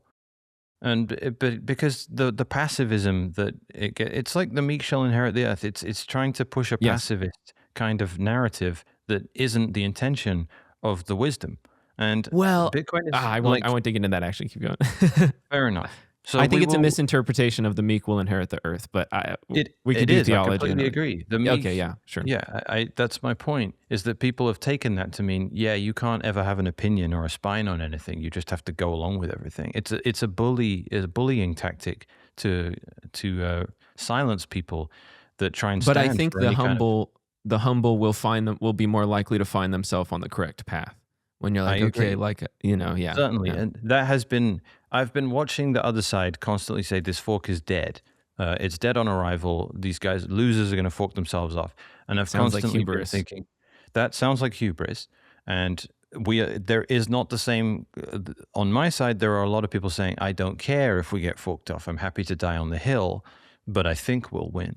Right? That to me has been an essential perspective to maintain, because if we ever get arrogant on our side, we deserve to lose. So I don't want to bring about that kind of, I don't want to get taught how to be humble. I don't want to be humbled again. I want to be humble already, because those lessons hurt way too much. So I think I'll further say it like Bitcoin is definitely under attack. That's logical given the nature of what it's trying to do. It's going to have subversive actors within it trying to undermine its mission, even if that's just to redirect focus from it being a freedom monetary platform to a number go up stonk, right? So invest in my treasury company instead of buying the proper thing, right? That's a very good attack, because people have green dollar signs in their eyes and they want to get rich. And that's what the crypto scam has always been. It's always been, I like Bitcoin, buy my crypto. That's always been the scam forever. And whenever the crypto guys would face any kind of issues because of how centralized they are or because of how corrupt they are, they would always run to Bitcoin for comfort and say, we're all in this together. Crypto is one big happy family. Why don't we fight the government that's coming after us? And Bitcoiners would always say, this is nonsense. We have nothing. You are just affinity scamming. You're trying to make people think you are the next Bitcoin. You attack us all day long because you want the money that would go into Bitcoin otherwise. And the minute you get in trouble, you try and hide behind us because we're the biggest thing in the whole space. So this is what I see, that same mentality at the end of Saylor's 110 Reasons. It's, we are all in this together. We need to fight and focus on bigger battles. And I'm saying, no, I don't agree with that. I think we are under attack from people trying to corrupt Bitcoin. And we can't pretend that the people engaging in the attack aren't, in order to get along and have a nice, happy family, because that would be, again, self-delusion. Bitcoin is under attack from within. I feel like most of the people engaging in the attack aren't even aware of that. They're just doing what they've got to do on a day-to-day level, zoomed in on what it is they need to get done without paying too much attention to the wider implications. All right, so let's see if we could try to approach some of this and, like, I don't know. We went through a lot of great rabbit holes. I'm having fun, but like I'll try and see if I can like speed run some of this explanation for people at home to understand. Okay, so what are some of the rebuttals to things that you're saying here? What are some of the rebuttals to things that Samson was saying to me last week? That a lot of people saw that, and I was like, I wasn't deep enough in the pro BIP-110 side of the thing to be able to mount very compelling, like antithetical, like, and you'll see, I'll play some of it for you, but I was like, I think mechanics said this thing that I like don't really understand. And like, this is Stefan's, so this is what he sent me in terms of like, okay, here's like the antithesis to some of the points that I was sharing. And I was like, okay, this is informative. I didn't know a lot about some of this stuff, at least. So this says the anatomy of a transaction. This is where data can live in a transaction. We have and then he sort of grades them by like how disruptive they are to the network, which, who are the metrics, or what are the metrics of that exactly? I'm not sure. Just in terms of total data that comes onto the network, when you have, it can be more damaging in different places because there's the UTXO set, like has to use often stored in RAM. It has to be like readily available versus things that are, longer term file storage. So the only harm they do are like in terms of downloading the whole transaction, the time it takes, or the whole blockchain, the time it takes to download it, and the sort of hardware you need to be able to store it. And so there's the UTXO set spam, witness data spam, and op return spam. And he grades these by saying that UTXO set spam is the most damaging, and that has to do with because of the way that it's stored, essentially. Witness inscriptions are moderate, and this is the level that, is this the level that Taproot is on? Yes. Okay. Yeah. And then op return is provably unspendable data that nodes immediately know they never need to track it as a spendable coin, so it's easily prunable. So what do you think of this first section? Yeah, I think it's, again, I will not disagree with you. If there's going to be a bunch of homeless junkies in the middle of your downtown, is it better for them to use clean needles or not? No one would deny clean needles are better. but it misses the whole point of what your downtown is actually supposed to be for, which is not. It should be a place you can go to without getting in issues, right? We made the point already. It's correct, but it's missing context. Okay, because then my response, where I was like, okay, this makes sense to me. I'm understanding what you're saying here. I think, Nick Szabo shared this tweet that I reshared here, and I was like, okay, so would it not be better to fight spam at every level, regardless of how damaging? Like, is that what you think it is? You think we should be fighting it at the op return at every level, rather than saying these are more damaging, so we should welcome it here? Because that's nuanced, man. That's hard for me to be like, oh, there's clearly something that seems like the right call here. Because part of me thinks, yeah, fight it everywhere. Like, why the right call is Bitcoin is amazing. If you want to store data on other people's computers, it really is amazing. It sucks for the people who you're doing that to because they can't really delete it. Even if it's in op return, they still basically need to keep it around if they want to run wallet software. Like op return is the least harmful per a bunch of metrics, but I don't know where you are on nutrition science and all that, but like everyone's on statins because they want to make their LDL lower on a piece of paper, and then they have heart issues from the statins, making the whole thing pointless.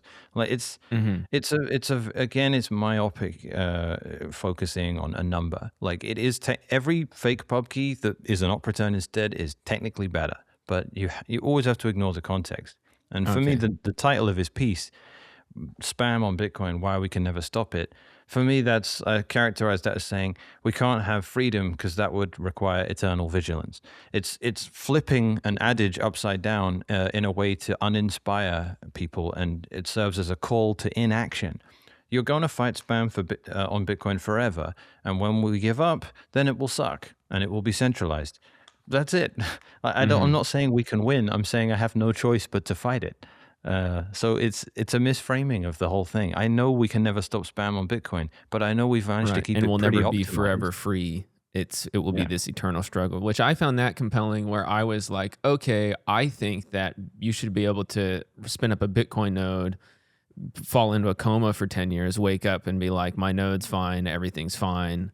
And I was like, why would we optimize for something other than that? And then this is the most compelling case against that, is not like, let's add a bunch of additional functionality to Bitcoin. We want to have this thing or that thing or whatever people think their proposal to make Bitcoin better is. But the side that says like, but you need to understand Bitcoin will be under attack. Things that provide freedom and allow people to like portal out of tyrannical structures will be attacked by the tyrants, by those who hold the power currently. And so sure, if you want it to be like that, that'd be great, but that's not the world we live in, and we need to continue to defend it and stay vigilant, and people need to continue. Because I was kind of like annoyed when this came up. I was like, oh, I don't even want to dig into it. I wish I didn't have to, you know? Yeah, you want to everyone wants to, you want to fix it and leave it, but you can't. Bitcoin requires maintenance. The tree of liberty watered with the blood of tyrants. Like it's how it works. America sucks because people got complacent. America was great. It sucks now. People have to continually say, no, this is what the Constitution says. You have to fight for these things. Otherwise you lose them. It's just a rule of how things work. The Constitution was not so good that you could just say, America's perfect, see you later, because it will turn to trash unless you defend it. Same as Bitcoin. Satoshi was amazing. He got everything almost perfect, but it still can turn to complete trash. And we have the case study. We have all the cryptocurrencies that didn't do it right. And Bitcoin will just suffer the same fate as all those guys if it doesn't maintain some kind of focus on being a monetary network that eschews other use cases. The use case, the appeal of these platform maximalist people that wrap up what they're saying in censorship resistance and free market, these appeals to free market freedoms and things like that. They're just parasites that never understood the dichotomy, or the interrelationship rather, between responsibility and freedom. They just want freedom. They don't have any regard for responsibility. No, you have to steward Bitcoin into being maintaining a decentralized ethos, and it needs to be manifestly always gaining decentralization. It must always be reasserting that as a priority. If it doesn't, it will just become centralized, and then it doesn't matter what it is you want to do with it. You'll always need someone else's permission. That's the end of it for me. And that seems like a balancing game to me. You know, it's not exactly like we need to do this thing, we need to do that thing, but it's like, okay, you need to optimize for this is a game. We're playing an economic game together. We've set clear rules. 21 million, this is how it operates, blah, blah, blah, right? So there's clear boundaries and clear rules, and those need to be enforced. But, you know, in a way, like sort of like a yin yang side of this, where it's like we need something. Bitcoin is something that like is allowing freedom in an area of tyrannical order, right? So it's like an antidote in some ways, but then even within Bitcoin, we need to enforce the like, these are the strict boundaries, these are the strict rules, even though those are enforced by not a centralized entity, but, you know, this distributed group. And that's part of why it provides this freedom. I think that's important. I put that before. I completely agree. And I've tried to juxtapose that before. It takes a certain degree of maturity to understand that freedom and boundaries complement one another in any real sense. You cannot have any kind of realistic free association, free market, freedom money, you can't have any of those things in a context where you don't respect the kind of boundaries that you need to define things properly. You know, you can't take freedom to the point where there's nothing anymore. The laws of physics aren't even respected. It doesn't work. You have to say, all right, you know, our country has become corrupt. We're going to break away and make our own country. If you do that with a group of people, you're going to have structures and conventions that you must adhere to make that project work. And if people deviate from them, that's going to create problems and chaos that make it impractical. So it's only children that can't understand that if you want freedom, that comes with discipline, and discipline is self-imposed limitations on your own behavior. Like, you have to accept that and you have to be able to reconcile the two things and know what tyranny is versus what's constructive limitations. Like all the soft forks, Bitcoin is freedom as a result of rules, which if you can't handle the contradiction of that, it's because you're being, I guess, philosophically naive. Bitcoin is very, very hardcore rules, and people complain about those rules and call it authoritarian. And I'm saying, well, the freedom that comes with Bitcoin is only as a consequence of the rules it enforces on the people that use it. If those rules were not to be enforced, Bitcoin would be just the same as fiat. It would be an ever-changing mess where constantly, whatever happened, it just siphoned away your purchasing power. Someone somewhere would figure out how to rob from you. I can tell that. I think that people, this is not that complicated, right? I'm no mastermind philosopher or economic theoretician or anything. These things are, again, it's just a misuse of a principle, right? Bitcoin is about freedom. BIP-110 is rules. Therefore, it's anti-Bitcoin, right? And I'm saying, well, 21 million is a rule as well. And you benefit greatly from that rule, and you would suffer massively if we eroded that rule. Do you not agree? Right. So and that enforcement you're saying, and I think that this is important, is like that those enforcement, it's sort of like it's like the nodes are steering the ship and the miners are rowing the boat, kind of is the analogy that seems to map for me. I wonder if that sounds right to you, but it's like you're enforcing those rules at the node level. And then the miners power everything. So like if you had no miners, your nodes would be useless, right? It's like, okay, you have these rules, but like nothing's running. So your ship is moving. It's like, okay, I have my rudders steered there, but if nobody's rowing, then it doesn't matter, you know? So there's that element of it. But yeah, that seems to be right to me, I guess. It is. I immediately get a picture of slaves rowing like a Roman galleon or something, which I don't want. I don't want to dismiss the miners as slaves. They do get paid, and it is all voluntary. But not that that was even what you implied. But the point is, they don't decide the direction of the boat. They just give it the power, and I think that's a nice analogy for how it works. But we do have to cooperate with them, because it's like we are like hiring them. You know, like I get the analogy you put forward of the picture, but it's like it's more like we're being like, hey, I have this bounty for whoever wants to row me across the ocean, you know? And then, I do agree. I have the bounty. It's actually not right. Yeah, I don't know. I agree, but we are not at war with miners at all. We were in 2017 to some extent, because Bitmain represented such a massive amount of the mining ecosystem. But no one in the mining space has come out and said, I hate BIP-110, I'm against it. All that's happened so far that we know of is Wang Chun 6 months ago, who runs Efterpool, said, I hate BIP-110. Fair enough, he did. No one else has commented on it until last week, when it looks like, this is still unconfirmed by the way, but it looks to be true, Foundry asked their miners, do you guys want us to flip the bit for BIP-110? If 51% of you say yes, then we'll flip the bit. That's not war. That's just the guys rowing saying, we don't know which way we're supposed to row right now. So we've asked, do you want to give us the answer? And also importantly, they're saying it's not our decision. And they've passed the buck onto the hashers that are connected to their pool. That to me demonstrates a very, very, a surprisingly accurate understanding of their position and their role in the network. People have come on the BIP-110ers and said, none of the miners are signaling for BIP-110, therefore it won't happen. And my response is always, it's not their decision whether it happens or not. So Foundry coming out and saying, we don't have an opinion on this, it's not our place to have an opinion, we're asking our miners, is quite edifying, because that completely confirms my understanding of network hierarchy. I should caveat that it somewhat confirms it, because it's not their hashers' decision either, but they have at least said it's not theirs. And I agree with them that it's not theirs. What now is appropriate is for the hashers on Foundry to say, well, it's not our decision either. Why don't we look at what the network is indicating? Let's look at the nodes. Let's ascertain whether they're real or not. There's too many of them for us to ignore, and there's too much risk. So we will defer to the network and flip the bit to version, flip version bit 4 and start signaling for BIP-110. And Foundry will say, okay, you listen to the network, now we're listening to you. Then Foundry flip the bit, and at that point, it's over. Every single other pool has to signal too, because of the basic asymmetry of soft fork activation. It would make it a silly thing for other pools to pretend they can ignore at that point.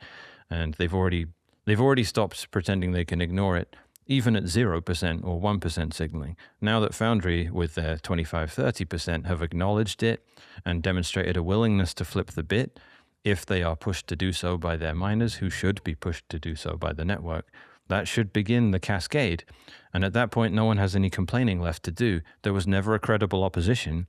There was never any pushback or a counterfork proposed that, ever got off the ground. Because again, there's nothing really to give you any rationale for doing so. It should just be a technical matter of implementation at this point. You've got 19 days left. It should just be the case that over the next 10 or 11 days, the pools say, we've done our analysis, we don't think we can afford to not flip the bit, it's not our decision anyway, we are being pushed into doing this, and then we just go on with our lives, and Bitcoin gets better, and then we fight the next battle whenever it comes. I think I don't need to get through every point on this, but this is a summary of this, of Stefan's kind of rebuttals to some of these.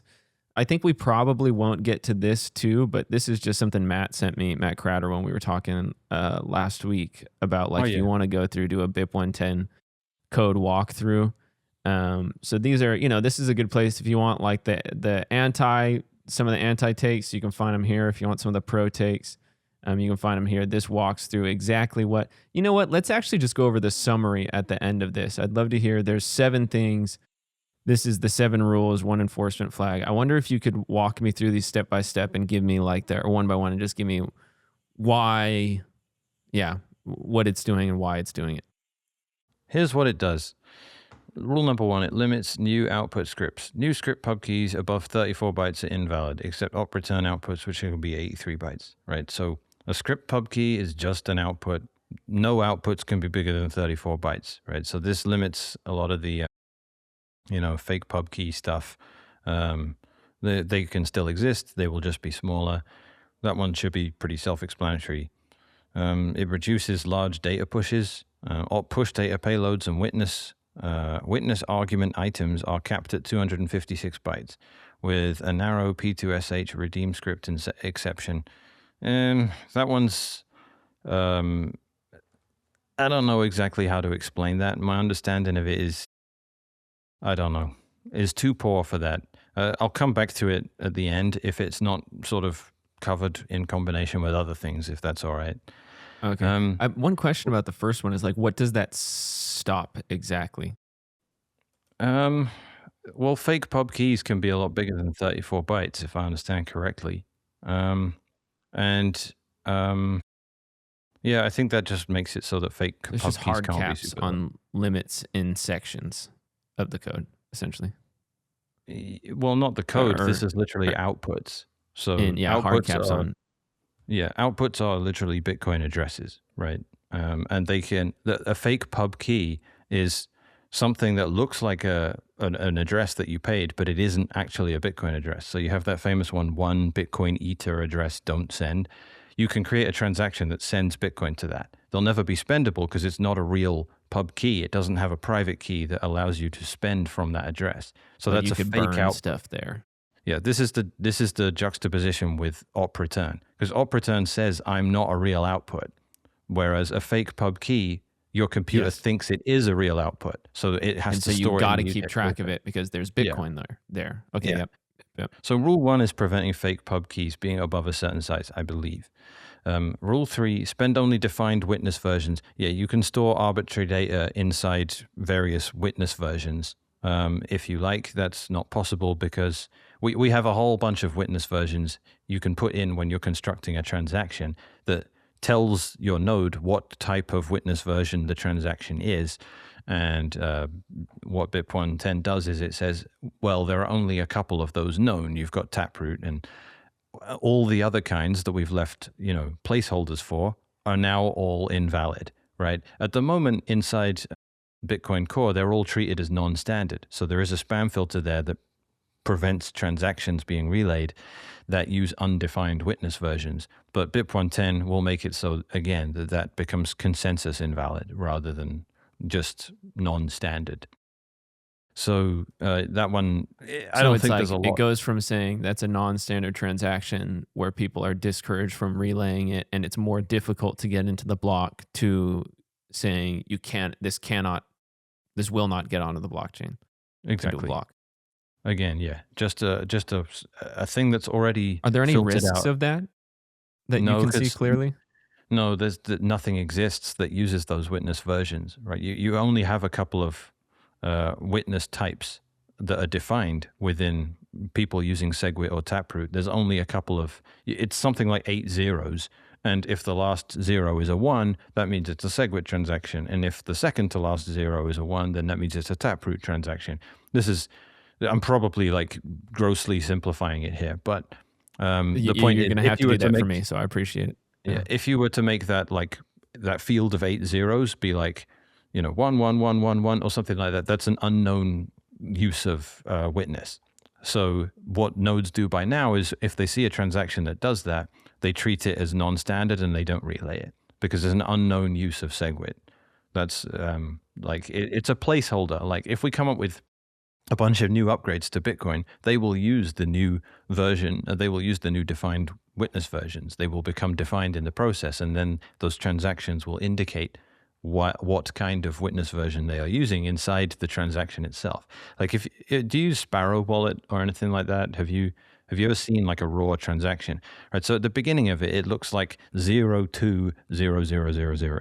That's how it looks. So I'm just going to pull up my Sparrow now and literally just look at it. No, because I'll totally dox myself if I do that. Yeah. But good point. Wait, let me just look at a transaction ID.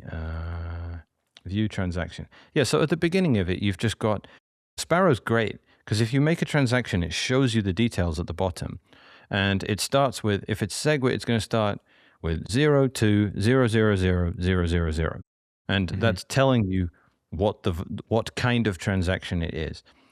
And it doesn't become invalid. You're not making a fake transaction without a private key that you know about, simply because you're using an undefined version bit, version of the witness. You're not using a defined witness version within the transaction. I have exhausted my knowledge on what the actual function of that is, because you can still generate valid transactions that use undefined witness versions. So I don't know what function this actually plays, adding this to a transaction. If you use the wrong one, then I don't know if that would make the transaction invalid or not. But this is something that I'm going to get, I'm going to spread too much misinformation about if I keep opining on it. So I'm going to Okay. have to humbly say I don't know enough about it to elaborate beyond that. Mhm. So reject taproot annexes. Yep, that's just a way you could conceivably add data to Bitcoin that is disabled by BIP-110. This is decried by the people that want to add LN symmetry, which is rather a frivolous concern because there are other ways to add LN symmetry. And we've been trying to add LN symmetry for 5 years. One more year of not being able to add it by your preferred method is not the end of the world. Cap taproot control blocks. So that does a lot. Taproot, do you understand like what Merkleized script trees do? Like, do you know much about Merkleization? Not really. I've heard the Merkle tree. I've heard the term thrown around before, but I don't So understand like it now. the way it worked before Taproot was that you could have like, you know, suppose the one everyone likes is the inheritance plan, right? I have a situation where if like, all right, let's just make a crazy contrived scenario that's not even technically possible. But supposing you're like, I have my whole stash sitting here. I can only spend 10% of it if I want to spend it today or within the next 6 months. If I want to spend 50% of it, I need to wait longer than 6 months. So that's a condition you place on it, like a time lock. And if I want to spend, if I want to send it, if I want to send it immediately, then I need 3 out of the 3 signers to sign off on it. If I want 2 out of the 3 signatures to sign it, because maybe I lost one of the private keys, or maybe someone disappeared, or we fell out and now I don't have his signature to sign the multisig, then we have to wait a whole year before we can do it, right? These are spending conditions, and you can make all of them, you can enshrine all of them into the way a UTXO will ultimately be consumed. And pre-Taproot, This is when where you you do time locks. Like, is it like time locks, multisig, all this stuff is built on top of that? Okay. So those And are all that doesn't spending need to be conditions. very large amounts of data to set up those like if this then this sort of. Yeah, well, the only point I'm bringing it up is because those spending conditions have to be satisfied, and in SegWit land pre-Taproot, when you would satisfy the conditions, you would publish the entire logic of whatever the script was to chain. Yes. And then people would verify, yep, everything in this script was adhered to. Taproot broke it up into, it Merkleized it, all the different script paths into separate leaves or tap leaves where you wouldn't need to write all of the conditions. So supposing like we need a 2 of 3 multisig to send money, that's one of the spending conditions. Supposing we did that. That's all you need to reveal in Taproot land. Can you even explain if there that were to me, another bunch actually, of conditions? the word Merkleized? Because you just lost me, and I'm sure that's probably like most of the audience too, maybe. So, but can you explain? Yeah, what is that? What does that mean? a Merkle tree or a Merkleized script, very importantly, mean that supposing I can spend, let's simplify it, because I don't explain this stuff often enough to be able to do it smoothly, and I'm pretty newbie at it myself. Supposing I can spend the coins this way, or this way, or this way. Pre-Taproot, spending them any of those 3 ways meant telling the world all of these ways were possible, and I chose this one. In Taproot land, when you go to spend, because it's Merkleized, you only reveal the one that you actually did spend. I won't use my middle finger for it. You only reveal the one you did spend and the Merkle root of it, which proves that there was some. It doesn't reveal the other conditions. So that's good for privacy, and it's good for saving space because you don't need to write all of the ways. I could have spent this 9 different ways. I chose way number 7. Instead, you just say, I'm spending this with this way that is one way of spending them, and you don't know what the other options were. So but the more conditions there are, and the later it is in, I guess, the stack, that's definitely the wrong word, the bigger the Taproot control block gets. So a Merkle tree is a binary tree. It has the root, then it has 2 different things, and each of those has 2 different things. So you've got 4, and then it multiplies to 8, and then 16. So when it gets confirmed on one path, you're basically saying you only reveal one of those paths and not every other part of the tree. Exactly. Okay. Yep. So you reveal the relevant leaf, the Merkle root, and the path between the two of them. That's how it works with, but the depth of the leaf that you're using, supposing it only goes to 2 to the 8, right? So 2 to the power of the 8, that's what BIP-110 actually allows. And if you were to spend the last one in that whole tree structure, you would have a control block that's 257 bytes, which is the maximum that's allowed by BIP-110, as you see in Rule 5. If you were to have a tree that was bigger than that with more than 128 leaves, i.e. more than 128 ways you can spend your Taproot UTXO, if you use something after the 128th leaf, like the 129th leaf, the control block will be too big and the transaction will become consensus invalid. And so by saying you can only see one piece of that Merkle tree, so I'm assuming people are finding creative ways to embed data in all these other places along it. And so by only making one of those public, you're removing the rest of the Merkle tree as a place to embed spam. Yeah, potentially it's the tree. I don't know how exactly they get the data into the control block. That's beyond my technical understanding. We probably don't want to tell them tell people how to do it either. But okay, so I think I'm trying to just wrap my head around like the intentions, I guess. Yeah, for sure. It's Taproot control blocks can be used to add, I think it's 4 kilobytes of data.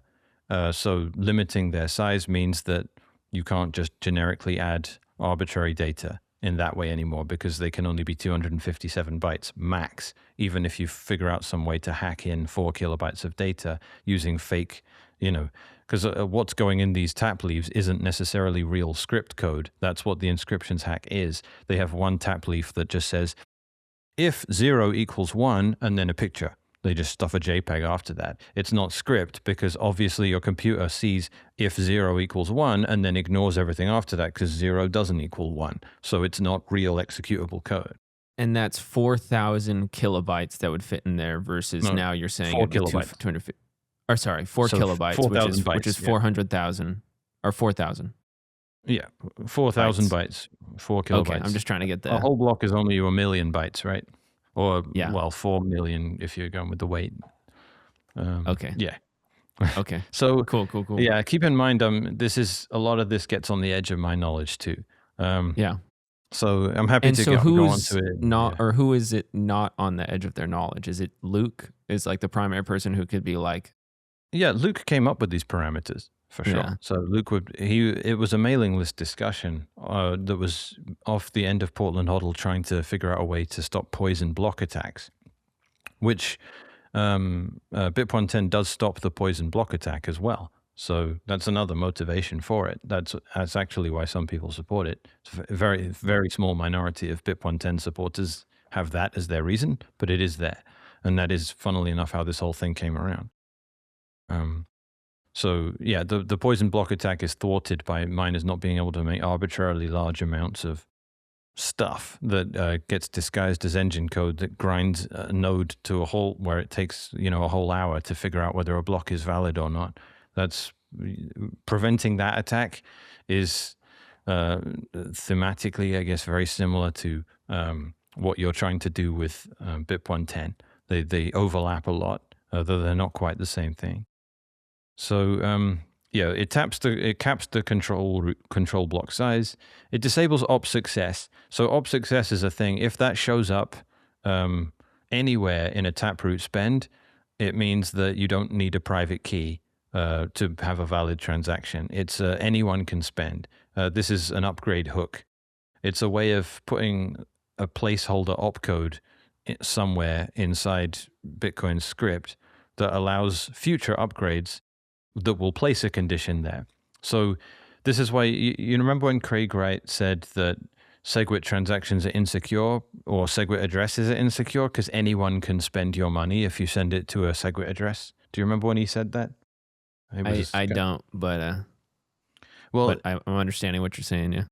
Yeah. The point is, like, if your node doesn't enforce the SegWit rules, anyone can spend money sent to a SegWit address because you're not enforcing the script that it Okay. requires be adhered to. So So on this their is fork, if you did that, anyone would be yeah. able to just, yeah, got you. Yeah. So the op success has that role in Taproot. It allows you to, you wouldn't ever use it because if you ever spent something that contained an op success, while it was an unconfirmed transaction, everyone else would try and spend your money at the same time and send it to them. So no one uses op success. It's literally just there as a placeholder because it will be replaced by another opcode that has actual conditions that you would have to satisfy to be able to spend it that would require your private key.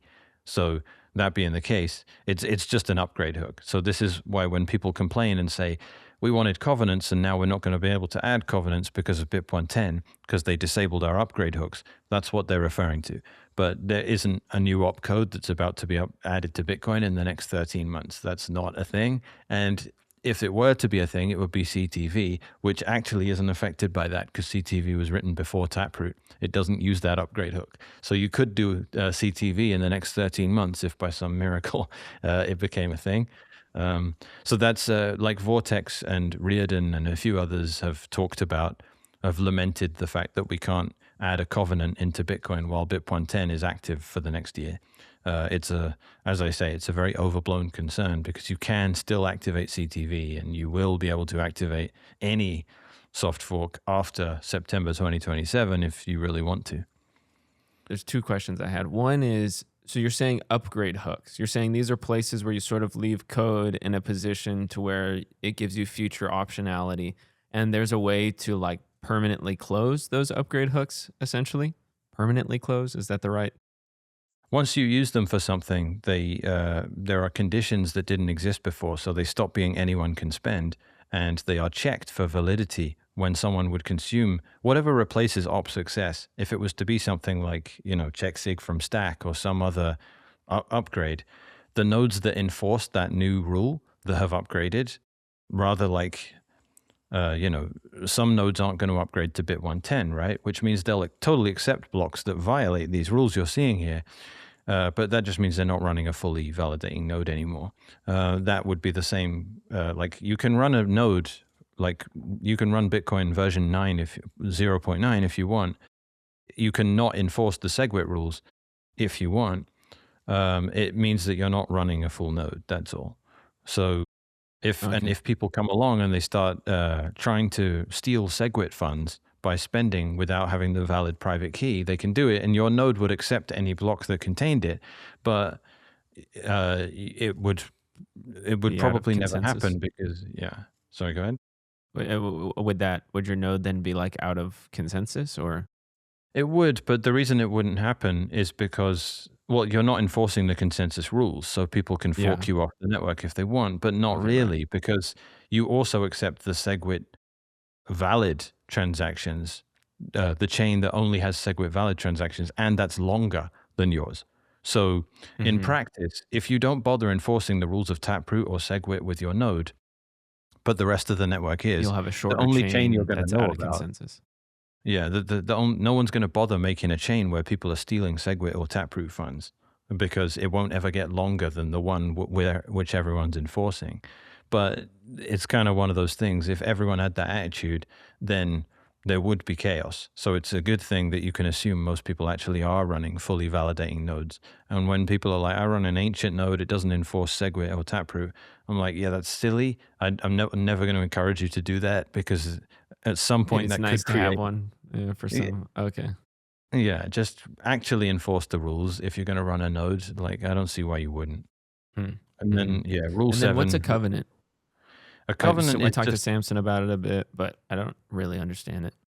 It's just like soft fork restrictions in Bitcoin just create conditions you can impose on your own UTXOs, like time locks. And, time locks are the ones everyone knows about. Covenants restrict where you can send the money.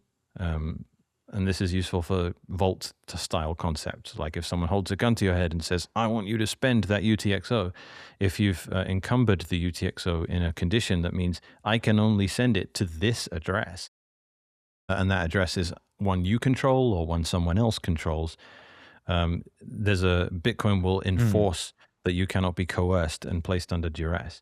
So that's what the covenants might be a bit more broad than that specifically. CTV is the most well-known covenant upgrade, and that's specifically what that does. It means you can create a Bitcoin address that any funds you send to that address can only be spent to a specified other address. That's all that means. So if someone holds a gun to your head and says, I want you to send your Bitcoins here instead of there, you'll say, Bitcoin literally won't let me. If I try and send it there, it's an invalid transaction. It's just like I didn't have the private key. So that's what a covenant is. And it's sort of, ironically, it frees us up. It makes L2s work a bit better. It makes Lightning work a bit better. It makes Arc work a bit better because you create the service providers and the counterparties can agree to restrictions on their spending conditions that liberate the counterparty from having to be concerned about theft and things like that. So Lightning required upgrades, right? It required check sequence verify and check lock time verify in order for the justice mechanism to work right. We need there to be a way where if you're trying to run off with someone's money in a Lightning, if there's a relationship between two counterparties on the Lightning network with one channel and someone tries to defraud the other person, they need to be able to, if the person conducting fraud can only do so with a forced close that has a covenant restriction on it, that means that they give the other person enough time to be able to redeem the funds that they are attempting to defraud them from. You can't do that without the kinds of restrictions given to us by stuff like check lock time verify and check sequence verify. So that was why those upgrades had to be added before Lightning became before Lightning was truly possible. Otherwise, it would be if your counterparty went offline, you could close the channel in an old state, steal all the funds in it, and they wouldn't be able to stop you from doing it. But with those opcodes, you can close the channel, try and defraud your counterparty when they go offline, but then you're now in a week-long limbo, or however long it's defined as. And then your counterparty has time to show up and say, you tried to close it that way. And in doing so, you revealed a secret that I know, which allows me to close it more quickly than you. So now I get all the funds in the channel. So that's these are the conceptual things people use and these geniuses are coming up with to make Bitcoin work better and to prevent theft from, honest actors. It's really interesting. Unfortunately, it's all kind of, I do understand it all conceptually, but I so rarely get asked about this that I can't explain it in a way that's particularly approachable yet. So apologies for that. I wish I had a more graceful, masterful explanation of this stuff, but it's really quite really complicated. Appreciate the attempt. Yeah. And it's just, a big part of what I'm trying to do here myself and provide for the listeners and everything is just like an honest intellectual exploration, because even whether that's what we're doing here or, I'm thinking of hosting some conversations between people who maybe are on opposing sides, but trying to have this, just like an honest, hey, listen, none of us have all the answers. We're here like trying to put forward the knowledge that we know and help each other out and circumambulate in on the truth over time, I'd happily have a conversation if you want to moderate between me and someone on the other side. I'd really like to speak to some of the core developers. As nasty as it's been, I haven't been particularly, venomous in any of them. I've been very respectful with most of them. I'm blocked by pretty much all of them. I haven't blocked anyone in core at all. So I'm very happy to speak to any of them. Merch, Instagibbs, Antoine, H-Out, very happy to have conversations with them. And I'm clearly genuine about it. If they do have things they think I'm just not understanding about BIP-110, it's not my intention to advocate for a soft fork that would harm Bitcoin. I would never live it down and I would damage my own investment. There's no advantage to me. So I'm very happy to listen to these people if you want to set anything like that up. If anyone you just said wants to shoot me a DM on X, we could talk about that. Maybe it's something we do here on Market Disruptors. Maybe it's something we do elsewhere. Okay, let's do this last one. And then I have something I was planning to open up with. We can maybe close with that. And then, this has been great so far. Yeah. Thanks. Yeah, I apologize for my answers on the first couple of rules there. They're probably very simple, but, I haven't had enough coffee today. I can't quite figure out how to explain them in a coherent way, and I'm probably just going to be spreading misinformation by mistake. Number 7, I understand very well. So op if, again, this goes back to Merkleization in Taproot. Like if is how you crudely separate different ways in which you can spend a UTXO, and it all gets published on chain. If A, then this. If B, then that. If C, then something else. Right? Back in SegWit land, you just wrote all that on chain. It took loads of space, and you only executed one of those. Taproot doesn't work that way. It uses tap leaves, and all the conditions are in their own individual leaf, and you only reveal the leaf you use. So you don't need to say, if this, then we do this. If something else, then we do this. There's no if in Taproot, but it was left in anyway, because it's an opcode we've had forever. Luke pulled that out, saying op if in Taproot's dumb, just use tap leaves. That's literally what it's there for. And even though you can use it in Taproot, it's kind of dumb to do it. In most cases, you're just wasting space because you're putting different conditions in the same leaf and revealing the whole thing on chain, which is bad for privacy and uses more space. If you put the two different conditions that were separated in 2 different leaves, then you use way less space and you never reveal the other condition. Was it a multisig? Was it someone closing a lightning channel? We don't know because it's Taproot and we're hiding all those other conditions when we close it. That's what made Taproot so great. So op if getting left in was what ultimately got used as the inscriptions hack, because as I said before, they would say if 0 equals 1 and then a 540 byte chunk of JPEG data, then they would do it again. If 0 equals 1, then the next 540 byte chunk of JPEG data, and that's how they upload an inscription. They just keep adding chunks of stuff that looks like script, but it's always preceded by this conditional thing that can never actually be executed. So getting rid of they do it after an op false. So that's functionally if 0 equals 1, then do this. But the way they do it is op false, then op if. So some people said you should have just disabled op false, op if, because no one could ever conceivably use that for monetary purposes. It's intentionally dead code. But Luke went further and said op if in Taproot entirely is just a bug. We're going to get rid of it. And monetary users of Taproot need to just use an updated version of Miniscript, which will never generate if conditions within a Taproot context. Miniscript has been updated to that effect, and lots of people were complaining about that, saying, wallets like Nunchuck still can generate if conditions in a Taproot context. And if someone did that after BIP-110 activates, they would generate a Taproot address. And if you were to send money to that Taproot address, the coins at it would be unspendable until September 2027. It's a possibility, and it's acknowledged as a trade-off in the BIP. The new version of Miniscript. Sorry, go ahead. What if it's like, so it's a temporary soft fork, right? So you're saying you wouldn't be able to do this until the end of the temporary soft fork. They wouldn't be able to get stuck by anything the soft fork does permanently. That's all. Okay.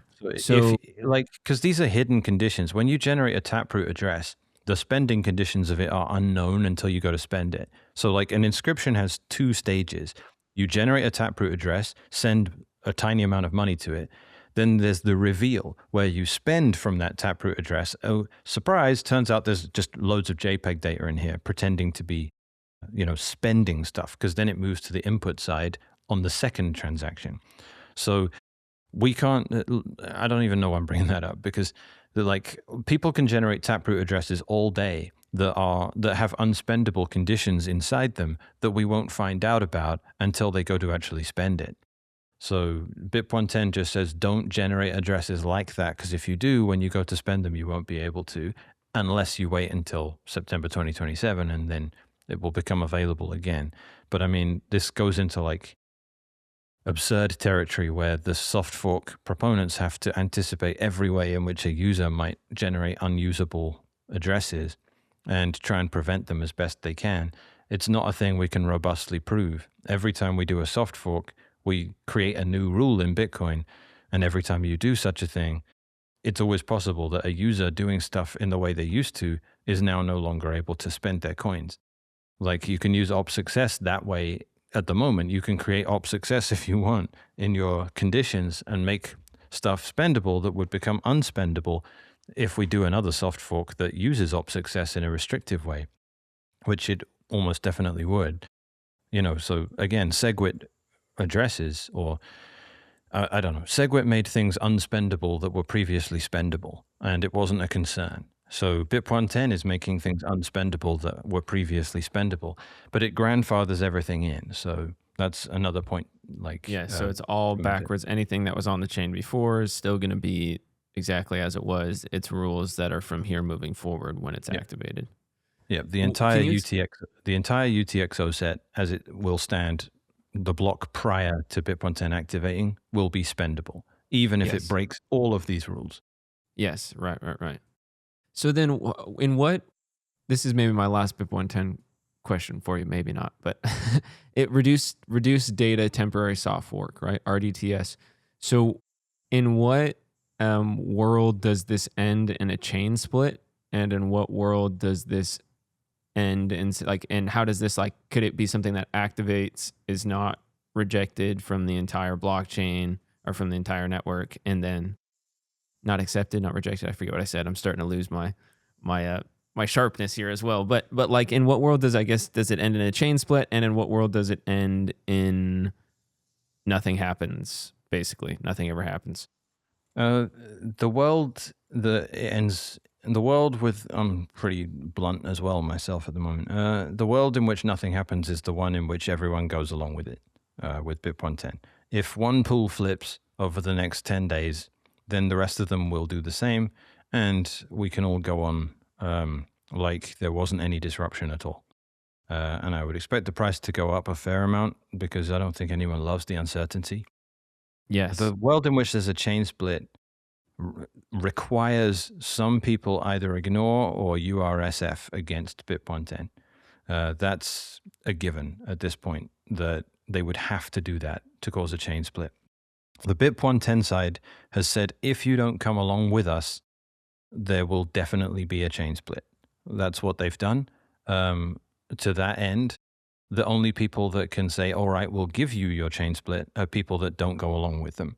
I don't know who exactly is the aggressor in that libertarian case study of yes or no. Like, I don't know if that's okay. Bitcoin is coercive. Soft forks are coercive in that regard. It's a very hard thing to reconcile. The chain split would occur if we already know we've set the stage for it. And this is the whole pulling the pin out of the grenade thing and saying, we've done it. There's no turning back now. This thing's going to blow up. It's just a question of how we respond to it. Next month, 19 days from now, if enough of the industry ignores BIP-110, they will mine a chain that quickly adds quite a few blocks onto it, faster than the BIP-110 side. Then you have a chain split, because there will be a BIP-110 block eventually that all of the BIP-110 nodes finally accept. And then you have two versions of Bitcoin at that point. You have a long chain that ignores BIP-110 and a short chain that doesn't. And it's anyone's guess where we go from there. If the BIP-110 chain is too short and its proponents are fed up waiting around, a week for 2 blocks, they would probably do a proof of work change, which is a hard fork, and end up in a new world where we've resolutely gone 2 different directions. If they're not waiting a week for 2 blocks, and instead they're getting like 10 or 20 a day, they have like 10, 20% of the network, then they would presumably just wait and watch the other side sweat, because that other side would now be waiting for wipeout risk. They could, because if the BIP-110 chain ever gets longer, it eats the ignore side. So the ignore side has to then either URSF, make sure that they don't accidentally get wiped out by the BIP-110 guys, or they can capitulate. And there's no chain split scenario in the other side, because there's no URSF. So if immediately after the enforcement hype begins, there's a BIP-110 respecting block, that will just be how we go forever. There's no chain split after that, because if someone ignoring mines a block that disrespects BIP-110, it won't get relayed around the network. Soft fork. I mean, does that just become a user rejected soft fork at that point?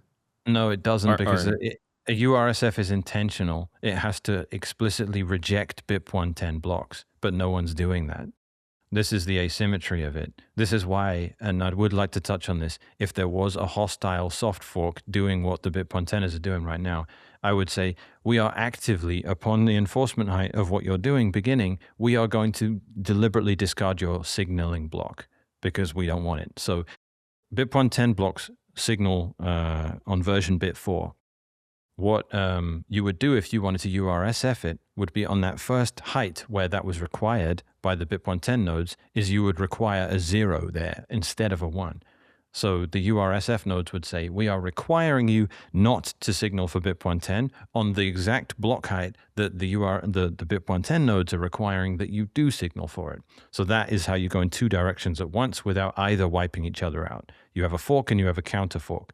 Right now, there is no counter fork. There's just BIP-110, and there's nodes that will accept everything BIP-110 does, assuming it's the longest chain. That's all. So, is this a minority of users enforcing a consensus change? Correct. I'm understanding that properly? Because That's exactly what it is. Conceptually, even if everything lined up in this is like, yeah, that's a net gain for Bitcoin, that seems like that feels to me like a dangerous precedent to set. To say, Well, okay, you could have... It is, but we've already done it. That's what BIP-148 was in 2017. There were only 500 of us running BIP-148 nodes, and we made the entire industry go along with it. At the end of the day, they're the only people I trust with Bitcoin's long-term health. They can be corrupted and they can be misguided, and you can say they're all emotional or whatever, but they are the least corrupt. They are not the industry. They are not weaponized enforcers of state control. Who's They're the only people node I trust. runners doing that? Yeah.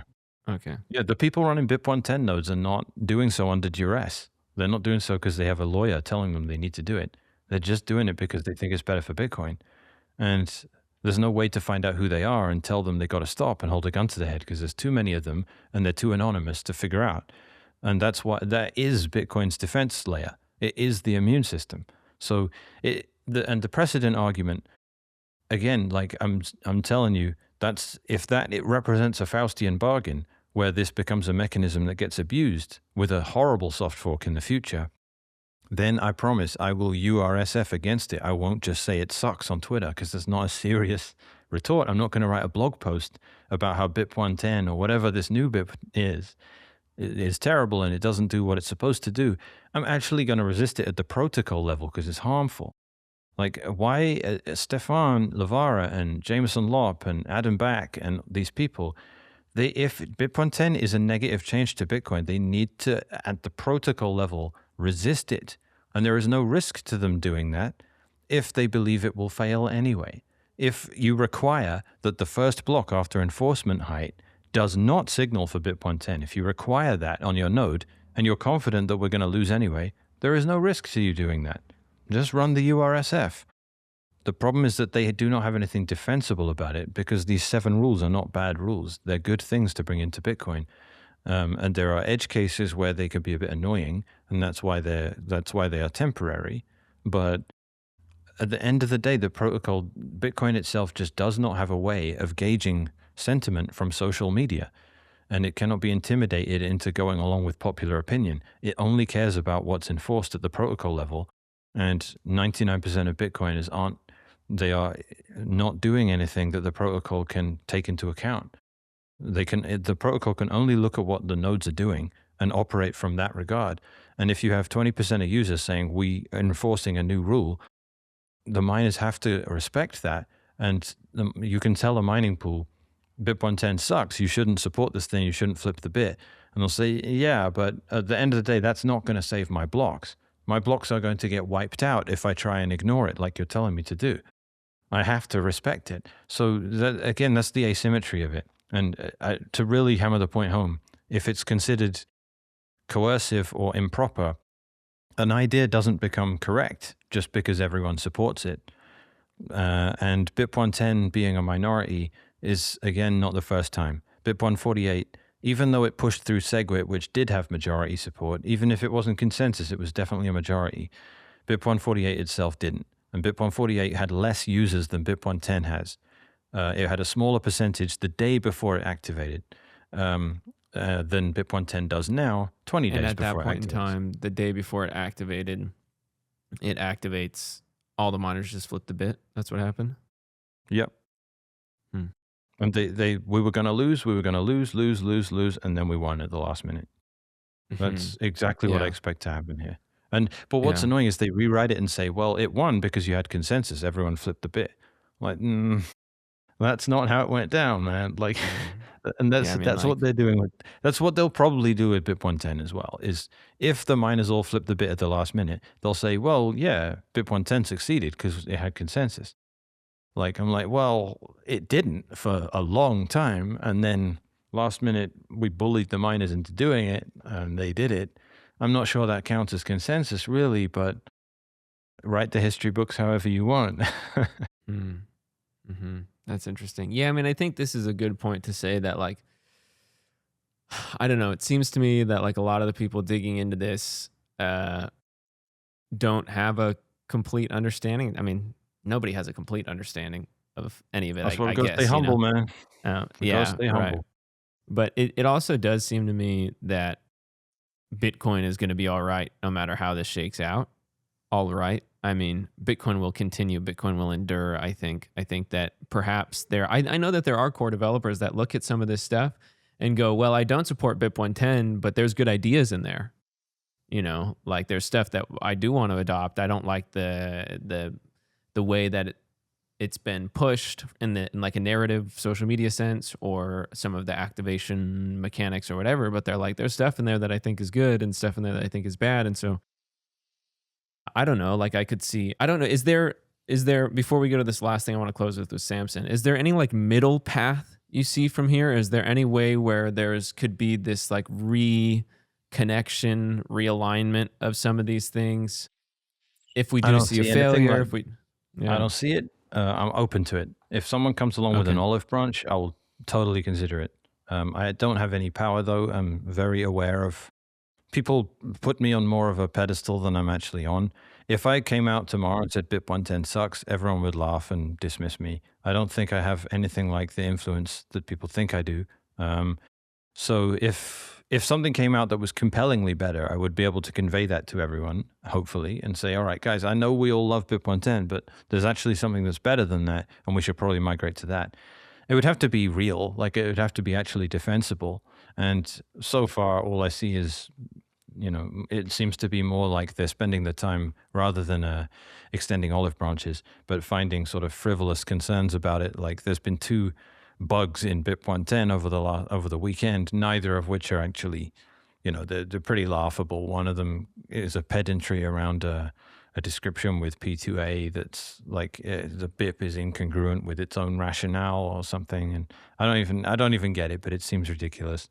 And the other one was this concern that BIP-110 doesn't, if you run core post chain split and it downloads a bunch of blocks that aren't valid for BIP-110 nodes, and then you switch to BIP-110, it won't automatically figure that out, which is like not, it would be great if it could. It's a nice to have, but it doesn't constitute BIP-110 being like broken or in need of a consensus change at this last minute. So if they were to switch to finding constructive solutions, I'd be very happy to hear it. I really would. I don't have any beef with core that's going to make me say I will never listen to good ideas again. And if they come out with good stuff, I will celebrate it. Like the privacy stuff that broke in Core 31, the ability to broadcast a transaction with a spun up Tor circuit that allowed you not to use your IP address even though you were normally connected over IP.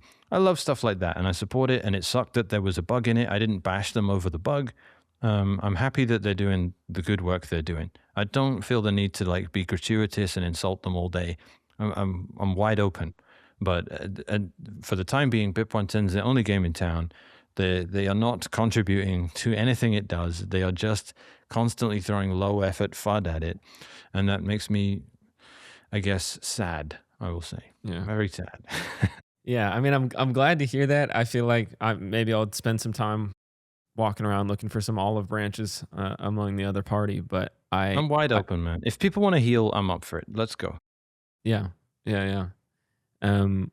Bitcoin's adversarial, man. Everyone is trying to kill it. Like some people in there are motivated to keep it together, but I maintain that once you have a career in Bitcoin, your career is what matters rather than Bitcoin. Like Mm. that's like a lot of people have even said the same. You work at Ocean Mechanics, so therefore all this is about Ocean, not about Bitcoin. Right? They're very quick to throw that at me. So, if you're a developer, you're trying to get your dev grant. If you're a podcaster, you're trying to make sure you don't get canceled and you can't get anyone on your show anymore, right? Like they're all conflicts of interest. That's why, again, I trust these anonymous node guys because they don't have any conflict of interest. They just want Bitcoin to work out. Mm-hmm. Mm-hmm. I think I've seen a lot of the debate on this topic is not actually debate about this topic. A lot of the debate on this topic is attacks of the character of the people on the other side, and I I don't know, I think like having productive, deeper in the weeds conversations, it doesn't sell, there's a very high probability this is not going to be the most watched episode we've put out, and that's okay. I think that that like the getting deeper into it is, that trade-off is worth it. It seems to me. Agreed. Yeah, I hope it gets some traction. And I think if you want to get more technical on it, on the 7 restrictions, I don't know who you could get on. Luke, if he would do it, definitely. I definitely don't have as good of an understanding of at least 2 of the restrictions as I should. So I'd appreciate anyone that wants to be a stickler about that and be more accurate. I encourage it. Let's check out Samson then, shall we? What's he up Yeah, to? cool. We'll go. I was planning to open with this. So some of this we've touched on, but if you hear something where you're like, I want to comment on that real quick, I'll pause it. We'll go through Go it. But I ahead. think there's some, interesting points he brings up here. The segment of this. He started this off with basically saying he thinks BIP-110 is doomed to fail. Just because they make a big fuss, there are some nodes running it. There's like 1% of hash rate signaling. That's not consensus. And you as a 110 supporter would absolutely be against that, right? I would think so. Well, right? yeah. And the argument that they're saying is that there would be reason for miners to wait to the last minute to signal or something like that, like from this game theory perspective. I mean, you can say that, but I don't see that as the case at all. If you look What at, do you think of knots? Like the fact that, I think knots has gone from 0 to 20% you can't just adoption look in at that node time? signaling. That's a easy Sybil attack, right? Yeah, Anybody sure. can spin up a node. I'm not saying that they're fake. There are definitely real people running knots nodes. I know them. Right. But if you Right. look at some of the, like, I read my feed, like, I see people like they're saying I'm running knots, but I'm switching back to core because now knots is saying I have to signal for 110, right? So now you're Yeah. being forced to do a change. And, I don't believe that's how Bitcoin should work. Is that And the right frame though? Is it the right frame to call it a change if they're saying we want to go back to what we were doing before, right? Before Core 29, that was the procedure. So because it seems to me, in my view, that but Core it's not. 30 was the change. It's And so not. then I guess it would be a change to That the change didn't change. matter. So if you want to undo that change, just edit your config file. Yeah. The 110 fork changes a lot of other Okay. things too. Like Sure. Yeah. they're Okay. they're so Any strong, I mean, we did the Sybil attack. We don't have to go into that one. Any strong thoughts on this thus far? Yeah, so we did the fact that I like the pushback you gave there because in the context of Core 30 opening up spam filters and being the dominant implementation, the only rejection of that is a consensus change. And technically, Yeah. we're changing consensus rules. Well, Core 30 changed nothing about consensus rules. But on a meta level, it's very different from that, right? What we're makes doing sense. in our intentionality is for Bitcoin to work the way it was working forever, even though sometimes you got to change things to stay where you are. And I don't think it's worth splitting hairs over that. Everyone knows what I mean by that. So yeah, I think he's giving politician answers to everything, right? So he says there's a few nodes running BIP-110, right? It's not a few nodes. They've spent demonstrably millions of dollars buying Start9s and Umbrels. It is an unbelievable amount of people that have started running nodes or have switched.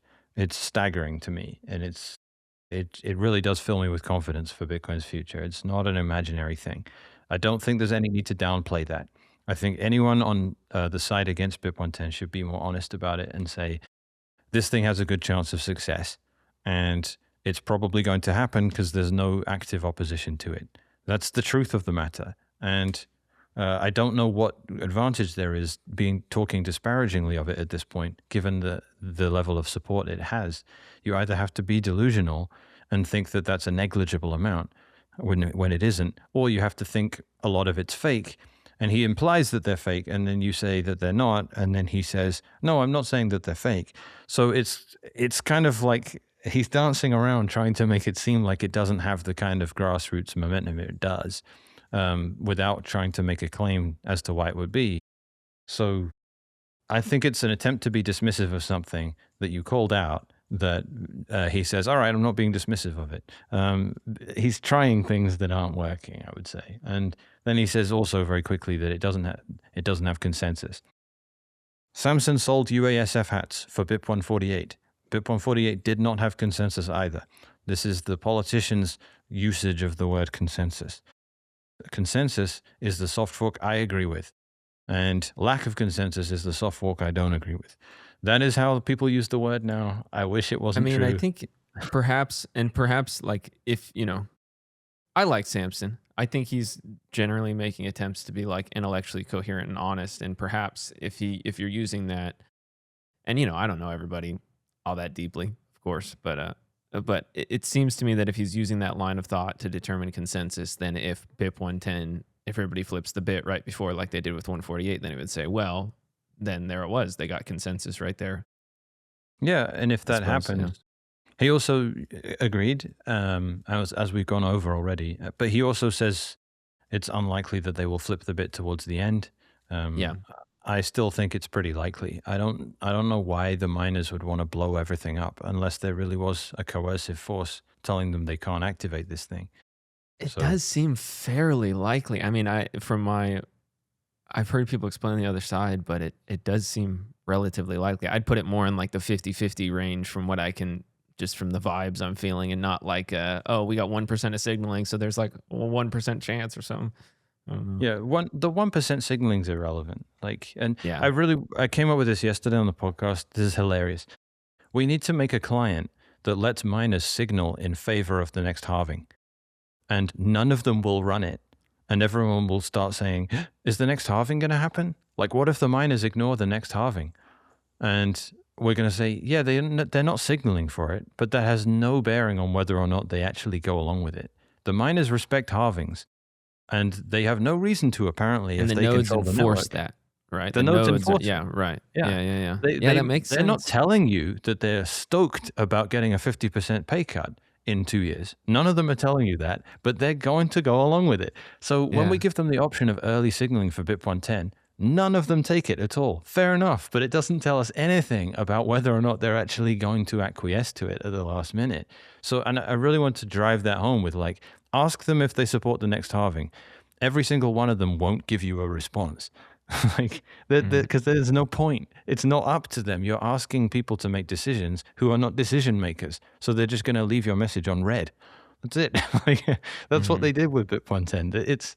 And so putting that logic in there with the 55% activation threshold means everyone looks at it and goes, well, the miners didn't activate it. I'm like, there's only 6 companies making that decision. They have no input, and I don't want them to have any input. So it really is just about the nodes, and they can be Sybil attacked. Samson points that out. They can be fake. They can be Sybil attacked. Once I verified that they weren't, and that there really are that many people that have gone out and done this, I'm like, well, they can't be ignored. This movement can't be crushed because there aren't any central points of failure for it. Like, me and Luke are like 2 larger elements within it. Dathan, obviously, if those guys came out and said, don't run BIP-110, I'm sure that would drastically reduce his chances of success. But they would have to have a reason that goes along with that too, right? And they don't. So I agree with your assessment. I'm probably more in I think I'm around 80% sure that this thing happens than I am 50%. And that's only because choosing 70% is for pussies. So I'm not doing that. I have to go with 80% rather than 60. So Yeah, but we will see. And if I am wrong, I will eat as much humble pie as is necessary. Yeah. Yeah. Right on. And there's one question he has at the end of this little section that I think is a good one for us to wrap with here. I largely agree with 110 ideas to limit data. I disagree Mm. with the execution and tactics used to push it. I just like that take. I like that take from Samson. You know, it's like I think it's important, and I've seen a few people try to throw bones to be like, okay, listen, I'm not like gonna do the whole BIP-110 thing, but I'm not saying you guys are all bad and like evilly intentioned. You know, like I there's some of the intentions I agree with, some of the mechanisms I disagree with, or that sort of thing. You know, I think is I'd love to see that. You know, on all sides of the aisle, so to speak. Yeah. Yeah, I think it's a mess, but I still view it all as feature rather than bug. Like the mess of it just means, yeah, this came from plebs. Like if it came from, like you remember when Mara flipped, I don't know what they did, but they indicated support for the Great Consensus Cleanup, which is a core approved soft fork, right? They like this one. They want that to go in. There's zero pleb support. There's no one in the world running a Bitcoin node that's like chomping at the bit to get Great Consensus Cleanup activated on Bitcoin. But Mara indicated in some way that they wanted it to happen.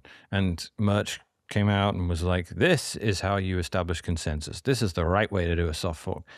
I'm like, no, it isn't. It's it's very orderly and it's very clean and it's very professional, but it has no actual real support amongst the community. This is a corporate way of doing things. It's an orderly, industry friendly way of doing things. It feels better and it feels less chaotic.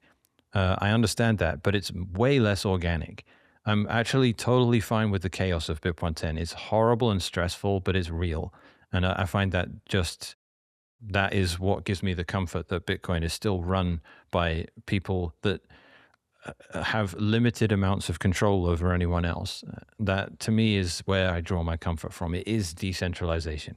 Like the world's biggest miner, who's Mara, saying we're going to activate a soft fork in Bitcoin, and core developers saying that's how you do it. That to me means they have no respect for decentralization at all. They just want a comfortable, quiet life where things are much more orderly and much more professional.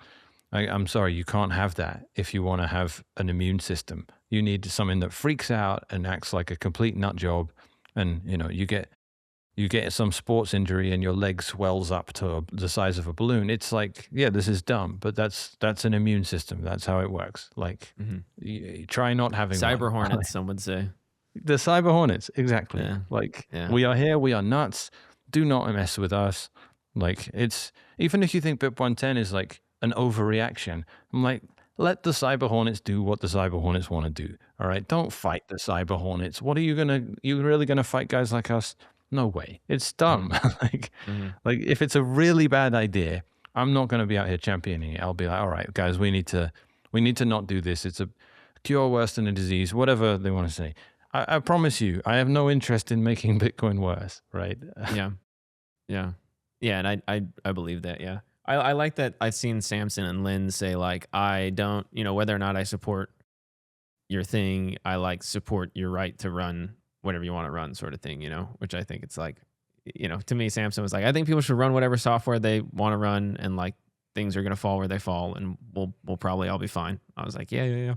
Makes sense. I'm more pessimistic about the failure scenarios. If BIP-110 were to fail, that would spell the end for me. I've touched on that on a lot of other podcasts, and people can accuse me of doomerism over it, so I don't need to rehash that. I'll just tell you that's my opinion of it. I wouldn't have high hopes for Bitcoin if this manifestation of decentralization didn't succeed. I would feel like the immune system was no longer effective, and I wouldn't fancy its chances against another attack in the future. 2025 in Lugano, I actually organized a meeting to see if we could talk things through. And a lot of the players in the space that are fighting with each other now were at a table discussing things. And there was some tentative agreement that, things can be hashed out, and maybe there can be a way to limit data to make everyone happy, because Nobody wants data to be stuffed into Bitcoin. I think the camps are really divided on should we do something because it is futile, and should minimize harm to the network by discouraging. So I think it's a very thin line where the disagreement is actually over. But What about like the David Bailey side of the crew that has, what's it called? UTXO management and like Bitcoin Magazine in 2023, I think they were like, you can buy special sats. These sats are like, you know, special sat sort of thing. So it seems, we have a photo attached to this sat or we have whatever. So it seems like at least that group would have a financial incentive in being sure there's not a restriction of non-monetary data, well, the thing is, you right? can So like, never stop all data, right? Bitcoin is Oh man. right. yeah, Sorry, I had to decry that. You asked exactly the right question, right? He says nobody actually wants arbitrary data in Bitcoin, and you say, yeah, there are people that really do, and then he flips to, well, you can never really stop it. So you can't stop all data. You could discourage it. I live on Vancouver Island, right? And one of the funny reasons I got out here is because that's where Blockstream's like thing is on that island. And I knew someone in Blockstream, and very long story about psychedelic drugs and all that stuff. That was how I ended up here and met my other half, and now we have a family and all that. Samson is part of that area, right? So, like, I've met all these people. I've like in the meeting he was talking about. I was in that meeting, right? This just seemed like a deflection tactic. It just seemed like we don't really want to do anything about it. What about Op-Return 2? Like, all your concerns are valid, but please don't do anything. And Adam Back did 95% of the talking in that meeting, and it was all in an effort just, please don't do anything. And Luke sort of sat there, like, face palming the whole time, like, all of this has been talked about, all of this is pointless, none of you are actually going to do anything. And, we did, I don't know, I think I've got to round off the podcast at some point, unfortunately. But yeah, as I said, it's saying nobody actually wants arbitrary data in Bitcoin. But the implication is that the people that are trying to do something about it, or the people that are opposed to BIP-110, all agree with us in spirit, but they see BIP-110 as technically misguided, or somehow a cure worse than the disease, or just procedurally incorrect. Even if it's a good idea, it didn't try to build consensus the right way first. It didn't get buy-in from the right players in the dev space and the industry space, something along those lines. Fine. But where's the other proposal? Where's the other suggestion? What are we supposed to do here? Core blew out a spam filter that had been there forever in a context where we were asking them to fix it. They made it worse. What else do we really have available to us that would authentically not be frustrated? And I've looked at it. Adam Back wants Op-Return 2, which again is a failure to acknowledge the existence of people that want to add arbitrary data to Bitcoin and their harmful intentions. They're not going to use the less harmful option when their stated goal is to do harm. So these are not serious. And I think you can look at the other things these guys are doing. I don't want to call anything out specifically for now, just because I don't want to. But you look at the other things they're doing and see and consider how that would impact their opinions on matters of code and things like that, their businesses, their whatever other stuff. So I guess I'll fast forward here to this end question, because I want to hear what you think in terms of I was just thinking about this after Samson said it to me for a bit, and I'm like, this does seem like a legitimate attack vector, and then we'll wrap it up. Well, it's nice. We got right to the 3-hour mark. People are going to be like, wow, what a long podcast. Here we go. Important. If you don't agree, you'll fork off. And that is the destiny for 110, because there is no consensus. But you can go on and on. There are all these examples in Bitcoin history where some group of people thought, this is really important and we need to do this.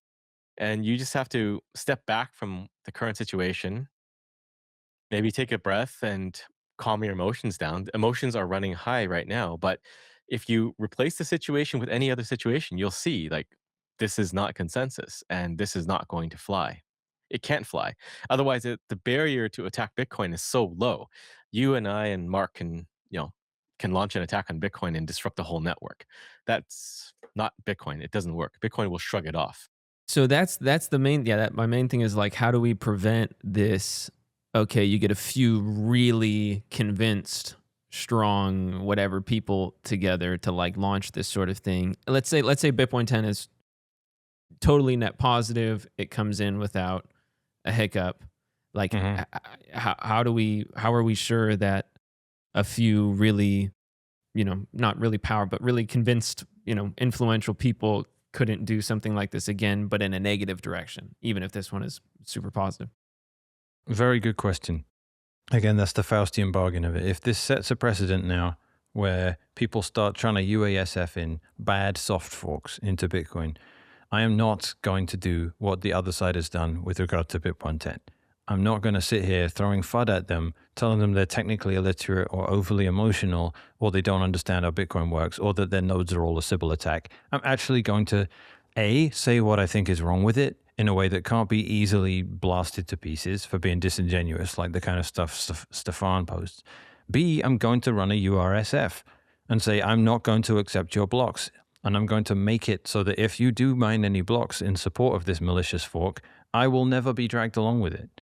That's how I would do it. And the only reason they're not doing that, which is the actual protocol level approach to rejecting malicious hostile soft forks, is because no one is actually going to run their client if they do, because there's no justification for it, because no one actually wants the stuff that BIP-110 disables apart from the bad actors. They can't, you're never going to run So that's lots why version they, of, yeah, that's why they're like, lobbying for it, kind of thing, or like lobbying the, against it, right? yeah, they're lobbying against it, but they're saying this is a bad thing for Bitcoin. It shouldn't happen, but we don't need to actively resist it at the same time. It's an obvious contradiction. If it was a bad idea that doesn't belong in Bitcoin, they need to actively oppose it, not passively oppose it. I'm sorry, there is no one I'm going to believe and take at face value telling me this sets a negative precedent for Bitcoin. It's harmful and damaging and undermines its long-term success. But I don't feel the need to actually oppose it. I run a client that will totally accept what they do if they get the majority hash rate. Samson's Bitcoin node will accept a BIP-110 chain as valid. And whether that chain happens or not is the decision of 3 mining pools. Doesn't sound like he's actually all that concerned.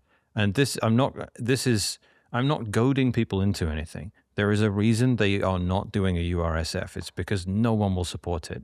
And they need that support to resolutely reject a soft fork. And the reason they cannot do it is because the soft fork is not worth rejecting. It's not a bad thing to do. So I'm telling you that is my public promise. We did BIP-148 and we're doing BIP-110. They're both minority soft forks that didn't have consensus. If a third thing of that nature comes along, which attempts to do the same thing with something I consider harmful to Bitcoin, there will not be a question in my mind. I will say what I disagree with about it publicly, and I will run a URSF immediately to thwart it, because that's the only thing you can really do. And anything else is just noise, and I don't understand how people don't understand that. It's And these all won't of the sneak up complaining. on you, right? Because it needs to be a big enough proposal that it's a threat in terms of consensus or like, significant adoption or whatever. And so that's not going to like sneak up on you and Well, you He not in to be able to. his experiment, he says, "Can me, you, and Mark do this?" Obviously, it would be terrible. But you, Samson, and Mark can't do a UASF.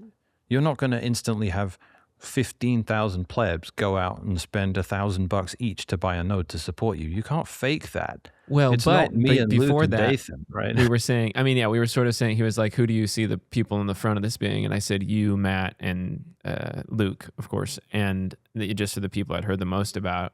And not you guys exactly, but there is an emergent property of like this idea comes out. There are like leaders who understand it well enough that have a platform to be able to discuss it more openly. And then that's how the adoption takes place, I suppose. And so it doesn't seem like too much of a stretch to be like, yeah, what could this look like another time around, I suppose. But I've heard your rebuttal to that already, I think.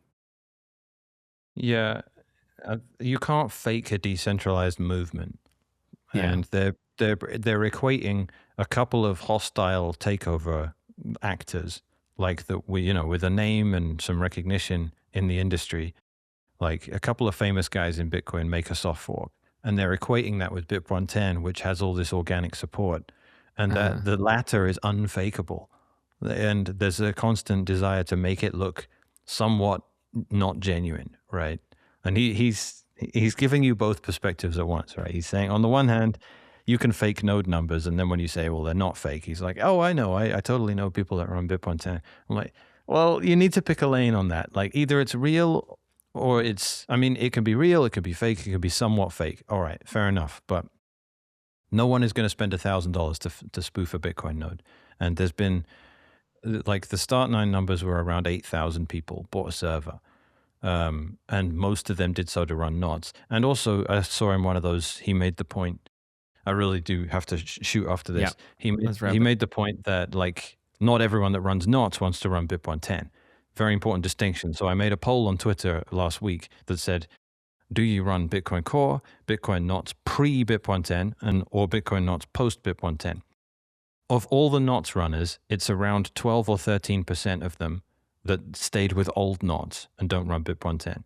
So that's overwhelming support amongst everyone that migrated to knots since 2025 April, that they are okay with the soft fork. It's not all of them, and we definitely saw some people in the knots vibes that when BIP-110 came around, they were like, no, I ain't going for that. There was around 1 in 10 people were like, no, you've gone too far for me. So they're real, they do exist, but they only represent about 12 or 13%. Anyway, I'm sorry, man. I do have to jump off now. So, thanks, man. I appreciate you taking the time. I think that it gives me like, the contentious conversations are tough, but I think having them is really important. I appreciate you being someone who's, making sacrifices to have those conversations. And it brings me peace to know that we have people who are, grinding at all hours, looking for the threats on the horizon, making preparations if they've assessed the threats properly so that we have options, to deal with them. And I think it's really important work. I appreciate you trying to, communicate with the plebs and the idiots like me, just trying to wrap my head around everything. And it means a lot, man. Appreciate you taking the time. And anytime, man. I'm happy to be like you said at the beginning, there's the devs, there's the plebs. I'm always trying and understand what's going on both sides and help communication, because it's hard and it's a technical thing, and I'm not going to start waffling again. I better just drop while the moment's good. People will put so any links you want below, and we'll link your YouTube channel, anything else people need. Cool. I'll shoot you over like the Ocean stuff, any BIP-110 info, and great. Yeah. Ocean seems great for anyone who doesn't know about it. We didn't talk about it. That's all right. But thanks for coming, man. Really appreciate it. Yeah. Thanks, man. I'll see you later. Bye.